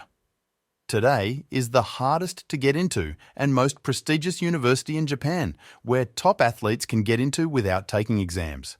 Iki got tired of listening to insults from this guy, and he punched him in the face as hard as he could. The attack was so powerful that the boxer flew some distance, doing a somersault in the air and fell to the ground. After which, he asked Mori, who was shocked by what he saw, what they told him about the difference in weight. The judoka shouted that it couldn't be that with one blow a person would simply fly away. This is unrealistic. Unexpectedly, Murayama appeared, who said that if they were talking about the difference in weight, then he had a difference of several tens. Mori was taken aback by Ichiro's appearance and asked where he came from and how he found them. The guy replied that he couldn't help but interfere anywhere after he was beaten. After that day, his targets for revenge were Gozi, Takashima, and the two of them. Therefore, he tracks all their movements and always knows where they are. And now, they were found by the strongest among all the people in the world, according to high school students, Iki Yatsuki. Mori had heard about this young man many times, but could not imagine that he looked like this. And in general, I thought that stories about such a legend were just rumors, but I was already convinced that he really exists. Ichiro said that they got themselves into a lot of trouble while they were hunting down the bullies. The team that suffered the most was the Yatsuki Saints. Mori wondered that they recently attacked one very strong young man and they even had to act together. Was he really from the Iki group? Murayama continued that Yatsuki became a legend not only because he is so strong. The young man also thinks a lot about his comrades and is always ready to stand up for them. If someone asks him for help, he will instantly contact all his many acquaintances and all the hooligans will begin to look for the necessary person. Ikai is the most charismatic of all the hooligans, and everyone present here is just a small part of those who have the guys at gunpoint. Then he added that he has one friend who doesn't like guys and likes violence. This young man is a very bad person. Also, among all those gathered there are people with rights, so Mori and Oku can go on tour with them right now. After which, the judoist was suddenly grabbed and began to be dragged towards the minibus that was parked near them. Mori screamed and tried to escape. The girl, hearing some loud screams, thought that somehow it had become too noisy. Then I saw Miharu, who was standing talking to someone. He finally dressed properly, and Chisato thought that this outfit suits him. When Saracena turned around, Gozi's sister saw that he was carrying a heavy package from some grandmother. Apparently, he just decided to help her. The old woman was very grateful to the young man, so she waved goodbye with a smile. Approaching Chisato, the young man once again apologized for being so late and she had to wait for a long time. The girl said that she thought that all her older brother's friends were complete hooligans, but it seems that this is not at all the case. Sometime later, Murayama was running somewhere as fast as he could and was clearly late for something important. Having run underground, he stated that it seemed that nothing had started yet and he had not missed anything. The cashier asked why Ichiro was in such a hurry. The young man replied that he just got involved in the showdown, so he thought he wouldn't make it in time. The guy thought that Murayama wanted to participate and said that, unfortunately, applications and registration ended yesterday. Today is a big match, so you can't sign up unorganized like before. Although Ichiro is quite popular, the excitement and interest of the audience could be very hot. But the young man interrupted him and said that he was not going to take part today. The young man came just to look. There is no way he should miss the first round. The cashier clarified whether he was referring to the fight between the unbeaten emperor and Gozi. Murayama replied, yes. The young man exclaimed that the guy wanted to watch the beating. What a bad character Kizaragi has. I didn't expect him to compete in a competition where the weak would be bullied, but the cashier didn't think that Ichiro would be so interested in a public beating. If he had been involved, the fight wouldn't have seemed so one-sided because Murayama is a worthy opponent. The guy replied no, he already fought with this Takazima and lost to him, losing his eye. In addition, he fought with Gozi and he also beat him unconscious. So Murayama just has to watch tonight's fight between the two. The cashier was taken aback that such a big guy lost to the skinny Gozi. Meanwhile, our hero was already standing in the ring opposite the professional and he was preparing for the match. The spectators sat and discussed that the pro was engaged in complex training and the young man contrasted strongly with him. Our hero thought to himself that this guy was quite famous. He was on the same level with him and the same master of complex martial arts. But, unfortunately, he had to resign due to an injury. There were rumors that he was in a group controlled by Kisaragi, but be that as it may, his abilities are second to none. In addition, at the moment, he already has developed muscles and weight, so the young man cannot compare with him. But now the guy's physical form is at least better than it was initially after returning to this time branch. Moreover, all the matches in which the professional fought were already in his head, so he knows how to win, and his opponent does not know what he is capable of, literally at all. If you look from the point of view of information warfare, then our hero is definitely stronger. If he now had the body he had before, victory would be his in just a couple of minutes. But the question remained open whether the young man would be able to move as professionally. In the meantime, the judge said that the use of weapons is prohibited, but everything else can be used. There are no restrictions. Takashima said that apparently the young man also does complex training and knows its techniques. The guy replied that he had previously been very interested in them, but at the moment he had become a master of street fighting. The athlete smiled insidiously and said that he had exactly the same abilities. Gozi thought to himself that he had not felt this way for a long time. It was as if time had stopped. There is a feeling that before the fight, his concentration is at its maximum limit. The young man doesn't even hear the voices of the spectators screaming around his favorite ring. This fight is a battle of the strongest with the strongest. Finally, a beep sounded, indicating that it was time to start, and the guys lightly bumped their fists. Without wasting a second, Takashima immediately decided to launch a surprise attack from behind in order to take our hero by surprise. Or the professional does not perceive him as an opponent at all. The young man felt blood running down his face and could not understand where it came from because he managed to dodge. The pro said that it was written on the guy's face that he was able to avoid a direct hit, but he still didn't understand anything. Takashima said that he is not a master of complex techniques, he is a master of street fighting. Kisaragi, who watched the fight, said that Gozi was clearly confused and panicked due to the sudden onset of bleeding.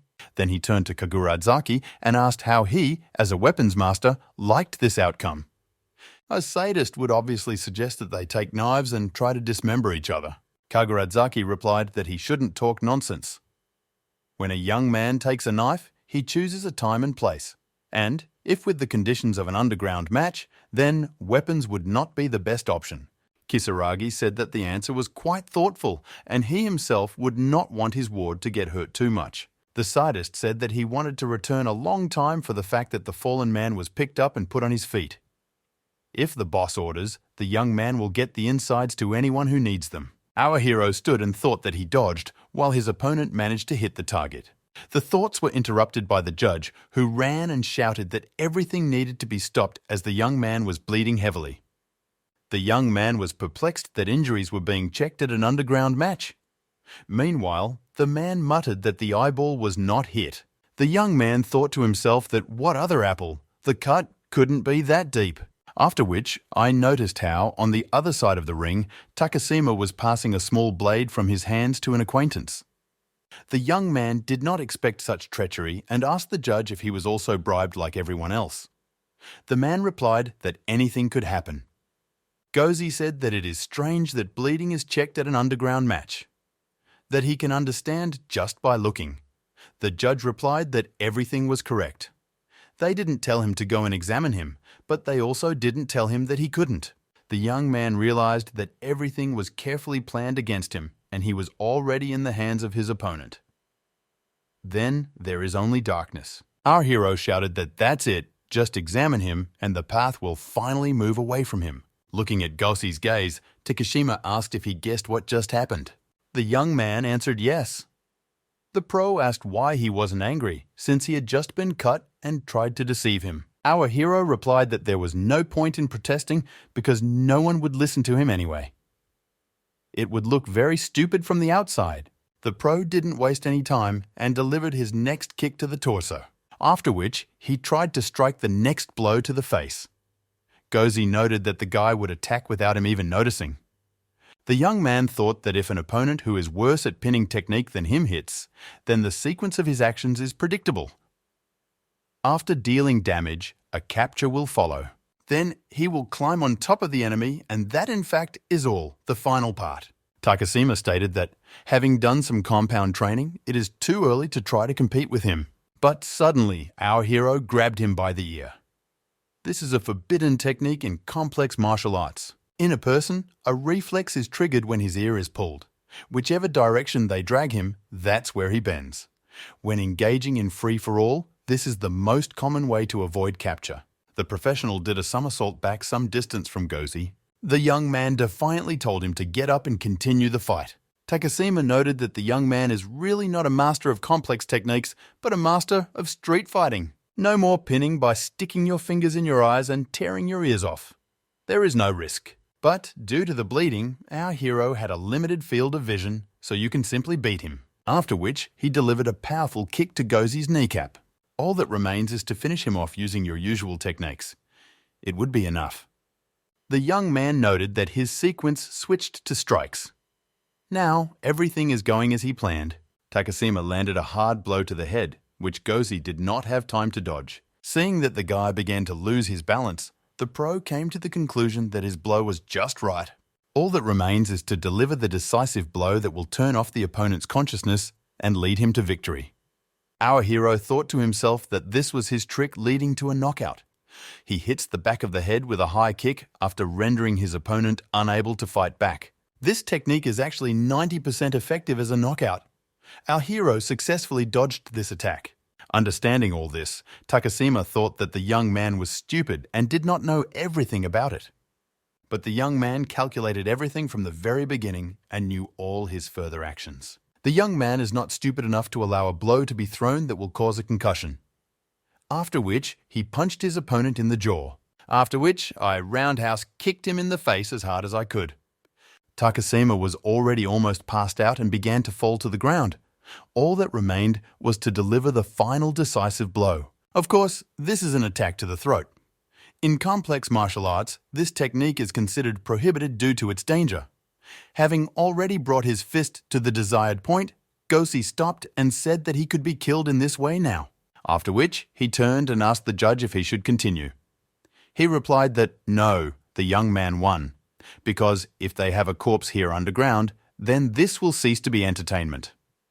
The young man replied that it seemed the judge was also his enemy, so let him start next. The man flatly refused and replied that he did not want to. Then Gozi ordered him to end the matches and declare the winner. After these words, he immediately shouted that the winner of the first round was our hero. Next, Inberi Yudzi from the Kings of the Night lost to a hooligan who is engaged in wrestling. Fuvasego from Dora. Dora defeated the street fighting master from Shibuya. After which, he fought in the final duel with the young man. The fight ended instantly after being knocked to the ground and a chokehold. The leaders of the Crazy Bulls approached our hero to congratulate him on his victory. The God of Darkness had a hard time finding the words to say that the guy had exceeded all his expectations. Those around him immediately whispered that the winner had something to do with the Crazy Bulls, since he stood talking to them calmly. One of them picked up that he heard that they were their new fighting advisor, and it was incredible who the Bulls managed to grab for themselves. The cashier was still standing in bewilderment that he treated Fuvasego from Dora. Dora, like a small child, and in general, he was able to defeat an invincible pro. Now it also turns out that he belongs to the highest ranks of the Crazy Bulls. But what kind of position is this? A fighting advisor. In general, there are many outstanding personalities there, and what distinguishes them is that they are very friendly with each other. In addition, Murayama somehow looks too contentedly in their direction, as if he completely agrees with the results.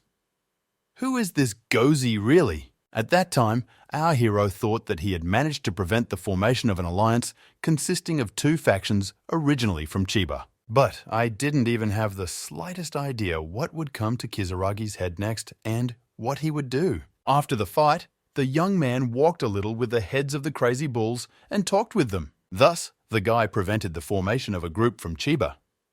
The incident will now also not happen, and Miharu will not die. Kisaragi will not unite with Yatsuki and form a group, 2 crescents. Everything went according to his plan. Plus, the main prize was 1 million yen. This is a huge amount of money. Now you can buy as much protein as you like and buy all the necessary equipment for training. Also, he can afford to buy a cool motorcycle, and apparently he won't get the promised old Onakami bike for free now. Suddenly, Murayama's voice interrupted his thoughts, calling him a champion and saying that the fight was great. And he asked how things were going with him and if he could treat him to something. As a result, they went to some kind of eatery where they ate self-cooked meat and his friend also drank beer. The young man sat in bewilderment and did not understand why he was even sitting here with Ichiro. The big man smiled and said that everything in this place is very tasty. After already drinking 3 glasses, Murayama raised his hand and asked the waitress to bring him another beer. Gozi was perplexed because he was still a minor, and according to the law, alcohol cannot be consumed by persons under 20 years of age. Ichiro continued to order and said he wanted beef ribs for 5, beef tongue for 5, and the best roast for 5. Our hero thought to himself that it was impossible to be more modest and at least not ask for all the best. After all, he was the one paying. Then he asked what he needed from him. Not that he wouldn't be interested in organizing a casual reunion of graduates from an adult detention center, but still. Murayama replied that he had already explained everything and would not return until he fulfilled his promise to the young man. The young man sighed and asked on what basis he should accept his revenge. Ichiro shouted menacingly that he couldn't let him stay with the victory. Gozi smiled that he was acting like an underclassman. After which, he exclaimed that he had said more than once that he did not like to take part in meaningless fights. If he wants it so badly, then why not just attack him in broad daylight and unexpectedly? Indeed, in this case, the young man will have to fight with him, even if he does not want it. Unexpectedly, Murayama replied that doing so was wrong and impossible. In order to defeat him, the guy took up boxing training again for the first time in a long time. And it would be wrong to simply not demonstrate all your efforts. Gozi asked if he wanted to compete some more and not just start a fight that no one wanted. Then he added whether he even wanted to take boxing seriously. Ichiro did not expect such a question and said that after the fight with him, he realized that the young man was strong not because of his physical capabilities, and not only because of innate talent. If you don't train until you spit blood, no one can hit like him. Memories of that fight came flooding back to our hero, and he replied that he well remembered the ringing in his ears from Murayama's blow. Still, the guy has a past when he was diligently and professionally involved in boxing. Ichiro explained that unfortunately, after one incident, people associated with boxing no longer want to deal with him. As soon as he found out that he was being sent to a juvenile detention center, the people who considered him a boxing genius suddenly all disappeared somewhere. The young man now understood the real reason and muttered that he still had zeal and talent. If he was able to train this much, it means he really likes boxing. Murayama fell silent, and the young man asked what was wrong with him. Ichiro replied that he was very sorry that this happened, and this was the first time such words had been said to him, so he was embarrassed. The coaches treated him with disrespect and considered him some kind of trash. No one ever praised him for such diligence and effort.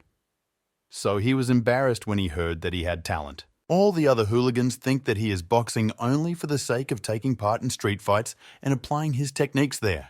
But Gozi is the first to notice that I really love this type of martial art. The young man replied that his blows were, of course, destructive. Then he exclaimed, "Why don't he try to become a professional?" Suddenly, Murayama fell silent and thought about something. Then he put the unfinished glass of beer on the table. Then he shouted to the waitress that he was refusing the beer he had recently ordered and that they would rather bring 3 oolong teas instead. Our hero received some message on his mobile phone and, apologizing to Ichiro, said that there was no need to order anything else as he urgently needed to escape. Having paid the bill, the young man told him to eat and drink everything he ordered, but the only thing was not to drink beer. Murayama stopped him and, returning the check, said that he would pay for himself. The young man asked why he suddenly decided so. Ichiro replied that he did not want to remain indebted to him. Then, when he saw the figure of almost 60,000 yen on the check, he was shocked. After which, he said in confusion that he was missing quite a bit. Gozi asked how much money he has at the moment. The goon replied, 1,500 yen. Our hero was at a loss as to how he wanted to pay for himself. After which, an old acquaintance asked me to give him a phone number to contact. Let the young man pay for it today, and Murayama, a little later, will definitely return all the money to him. Our hero thought to himself that in the end he was paying for everything anyway, and what was the point of this useless conversation? Meanwhile, in the presence of Takashima and Kagurazaki, Kisaragi decided to break some news. In front of them stood the leader of the group of hooligans of northern Chibadora, Dora, whose name is Fuva Seigo, and the leader of the group of hooligans of southern Chiba, the Night Kings, whose name is Inberi Rudzi. Kisaragi informed them that from now on they would become one team under his leadership and it would be called the Chiba Group. He plans to expand his business soon, and a conflict of interest continues to grow between all the Kanto gangs. Also, as the boss said earlier, he needs a large number of drug distributors. He needs a gang that can move mountains, something like Universal Soldiers. These two guys will perfectly fill the missing link. If the main figures of Chiba unite and invite everyone to follow them, then they will have practically no equal, and no one will be able to resist them. Fuva replied that Kisaragi was offering them terrible things, but what would they gain if he took them under his wing? The boss replied that he would reward them generously. They will receive much more than what their parents give them and the scholarship gives them. Seigo replied that this was all clear. He knows that Kisaragi has been targeting all the shady businesses in Tokyo for a very long time. He simply needs obedient soldiers who will do all the dirtiest things. Then, why can't he turn to all the groups in Tokyo itself, and why is he interested in the gangs from Chiba? The boss thought to himself that this was all because his main goal at the moment was the death of Saracina, but he couldn't tell them about it.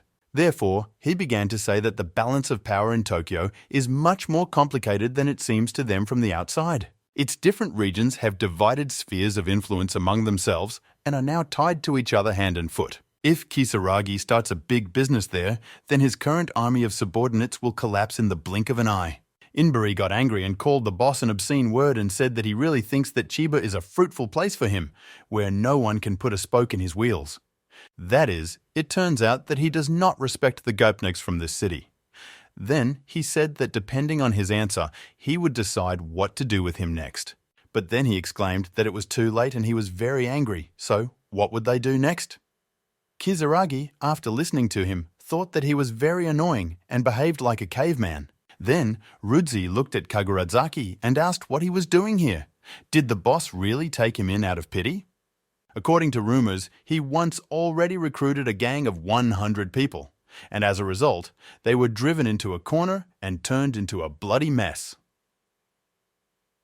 How can Kisaragi count on this person after this? The sadist got angry and started calling him names, but the boss quickly shut his mouth. Kagurazaki wanted to say something in response, but one look from Kisaragi was enough to understand that he needed to shut up. Inberi said that behind the boss is an undefeated fighter who lost miserably and lost his name in one of the last rounds. And following him, humiliated Kagurazaki, did he really think that they would be afraid at the sight of them? Kisaragi asked to think carefully and carefully weigh all the pros and cons. In order to successfully expand throughout Tokyo, they need a large number of good fighters. To begin with, his group is going to strengthen itself in the suburbs of Tokyo and remote areas. He guarantees that by joining him, the guys will not lose their authority and his gang will receive the required number of people. What do they see as bad in this proposal, and what specifically does not suit them? Fuva replied that the problem is that Kisaragi is a businessman, as they understood, and the guys themselves are ordinary thugs. Rudzi added that if he wants to make the hooligans obey, he should not show or offer them pieces of paper, and he must demonstrate what he is like in a fight, or at least show his willpower. Kisaragi thought to himself that in society, a person who shifts pieces of paper can also be the president. The primitive thinking of these narrow-minded people began to give him a headache. It was very troublesome to work with them, and they would definitely listen to the most powerful man in the world. Kisaragi got tired of babysitting them, and he took out a pistol from his jacket pocket, which he pointed at the heads of the groups. Then he stated that they should be aware that he has enormous connections. Inberi got even angrier and said that by taking out a cannon against the unarmed, he imagined himself to be the strongest or something. They will never accept someone like him as their leader in their life. Kisaragi said that they told him that he had to either prove himself in a fight or demonstrate willpower, after which he silently began to shake out 4 out of 6 cartridges from the pistol. Then, putting the barrel to his temple, he said that he was choosing the latter and that was his willpower. Rudzi was taken aback by the fact that he was about to play Russian roulette. Kisaragi reported that there were 2 bullets in the drum. Chances of being shot are 2 in 6. All 3 must participate. The one who does not dare to pull the trigger loses. The guys looked at him with their mouths open and decided that he was definitely bluffing. But Kisaragi did not chicken out and actually pulled the trigger, causing the group leaders to fall into an even greater stupor. Handing out a pistol, the boss said that, after all, they were bikers, from whom fighting spirit was pouring out. This means that for them, it should be a piece of cake than for some businessman like him. After which, he turned to Fuva and said that now it was his turn to play, but the young man did not answer. Kisaragi stated that since he refused, he would personally go through this test again and put the gun to his head. After firing another shot, the boss asked why they stood rooted to the spot with their mouths open. Then he added that due to the colour of their faces, it could be assumed that they had indigestion. After which, he said that he would try his luck again, try to do without victims and steal their chance to try their luck. Then he fired another shot again. After that, he said that now the chance of getting a bullet in the head has become 2 to 2, and he somehow doesn't want to help them anymore. Then he handed them a pistol and asked again which of the group leaders would be next in line. Rudzi shouted at them to confess and tell the truth, because this was obviously some kind of dummy. After which, calling him obscene words, he told him not to joke with them like that, and took this pistol and fired a shot straight at Kisaragi. But, unexpectedly, he was covered with his body by Kagurazaki, who was now wounded in the shoulder. The young man was in shock, as he did not think that he would actually shoot and that he could just kill a man. Kisaragi grinned and said that they were really so upset that they never managed to pull the trigger. But they are so famous for their spirit and courage, it would be very unfortunate and ugly if someone found out about today's history. What should they all do now? Rudzi replied that now they recognize his willpower. A businessman deserves to bow his head before him. The boss replied that since he is worthy and they recognize him, then why do they still call him Kisaragi? Apparently, everything was very bad with the Japanese language at their school. The guys should ask Mr. Kisaragi to take them under his wing. If you have watched this far, I am very grateful to you. I hope you enjoyed this video because I put a lot of effort into creating it. I would be very grateful if you like this video and subscribe to the channel.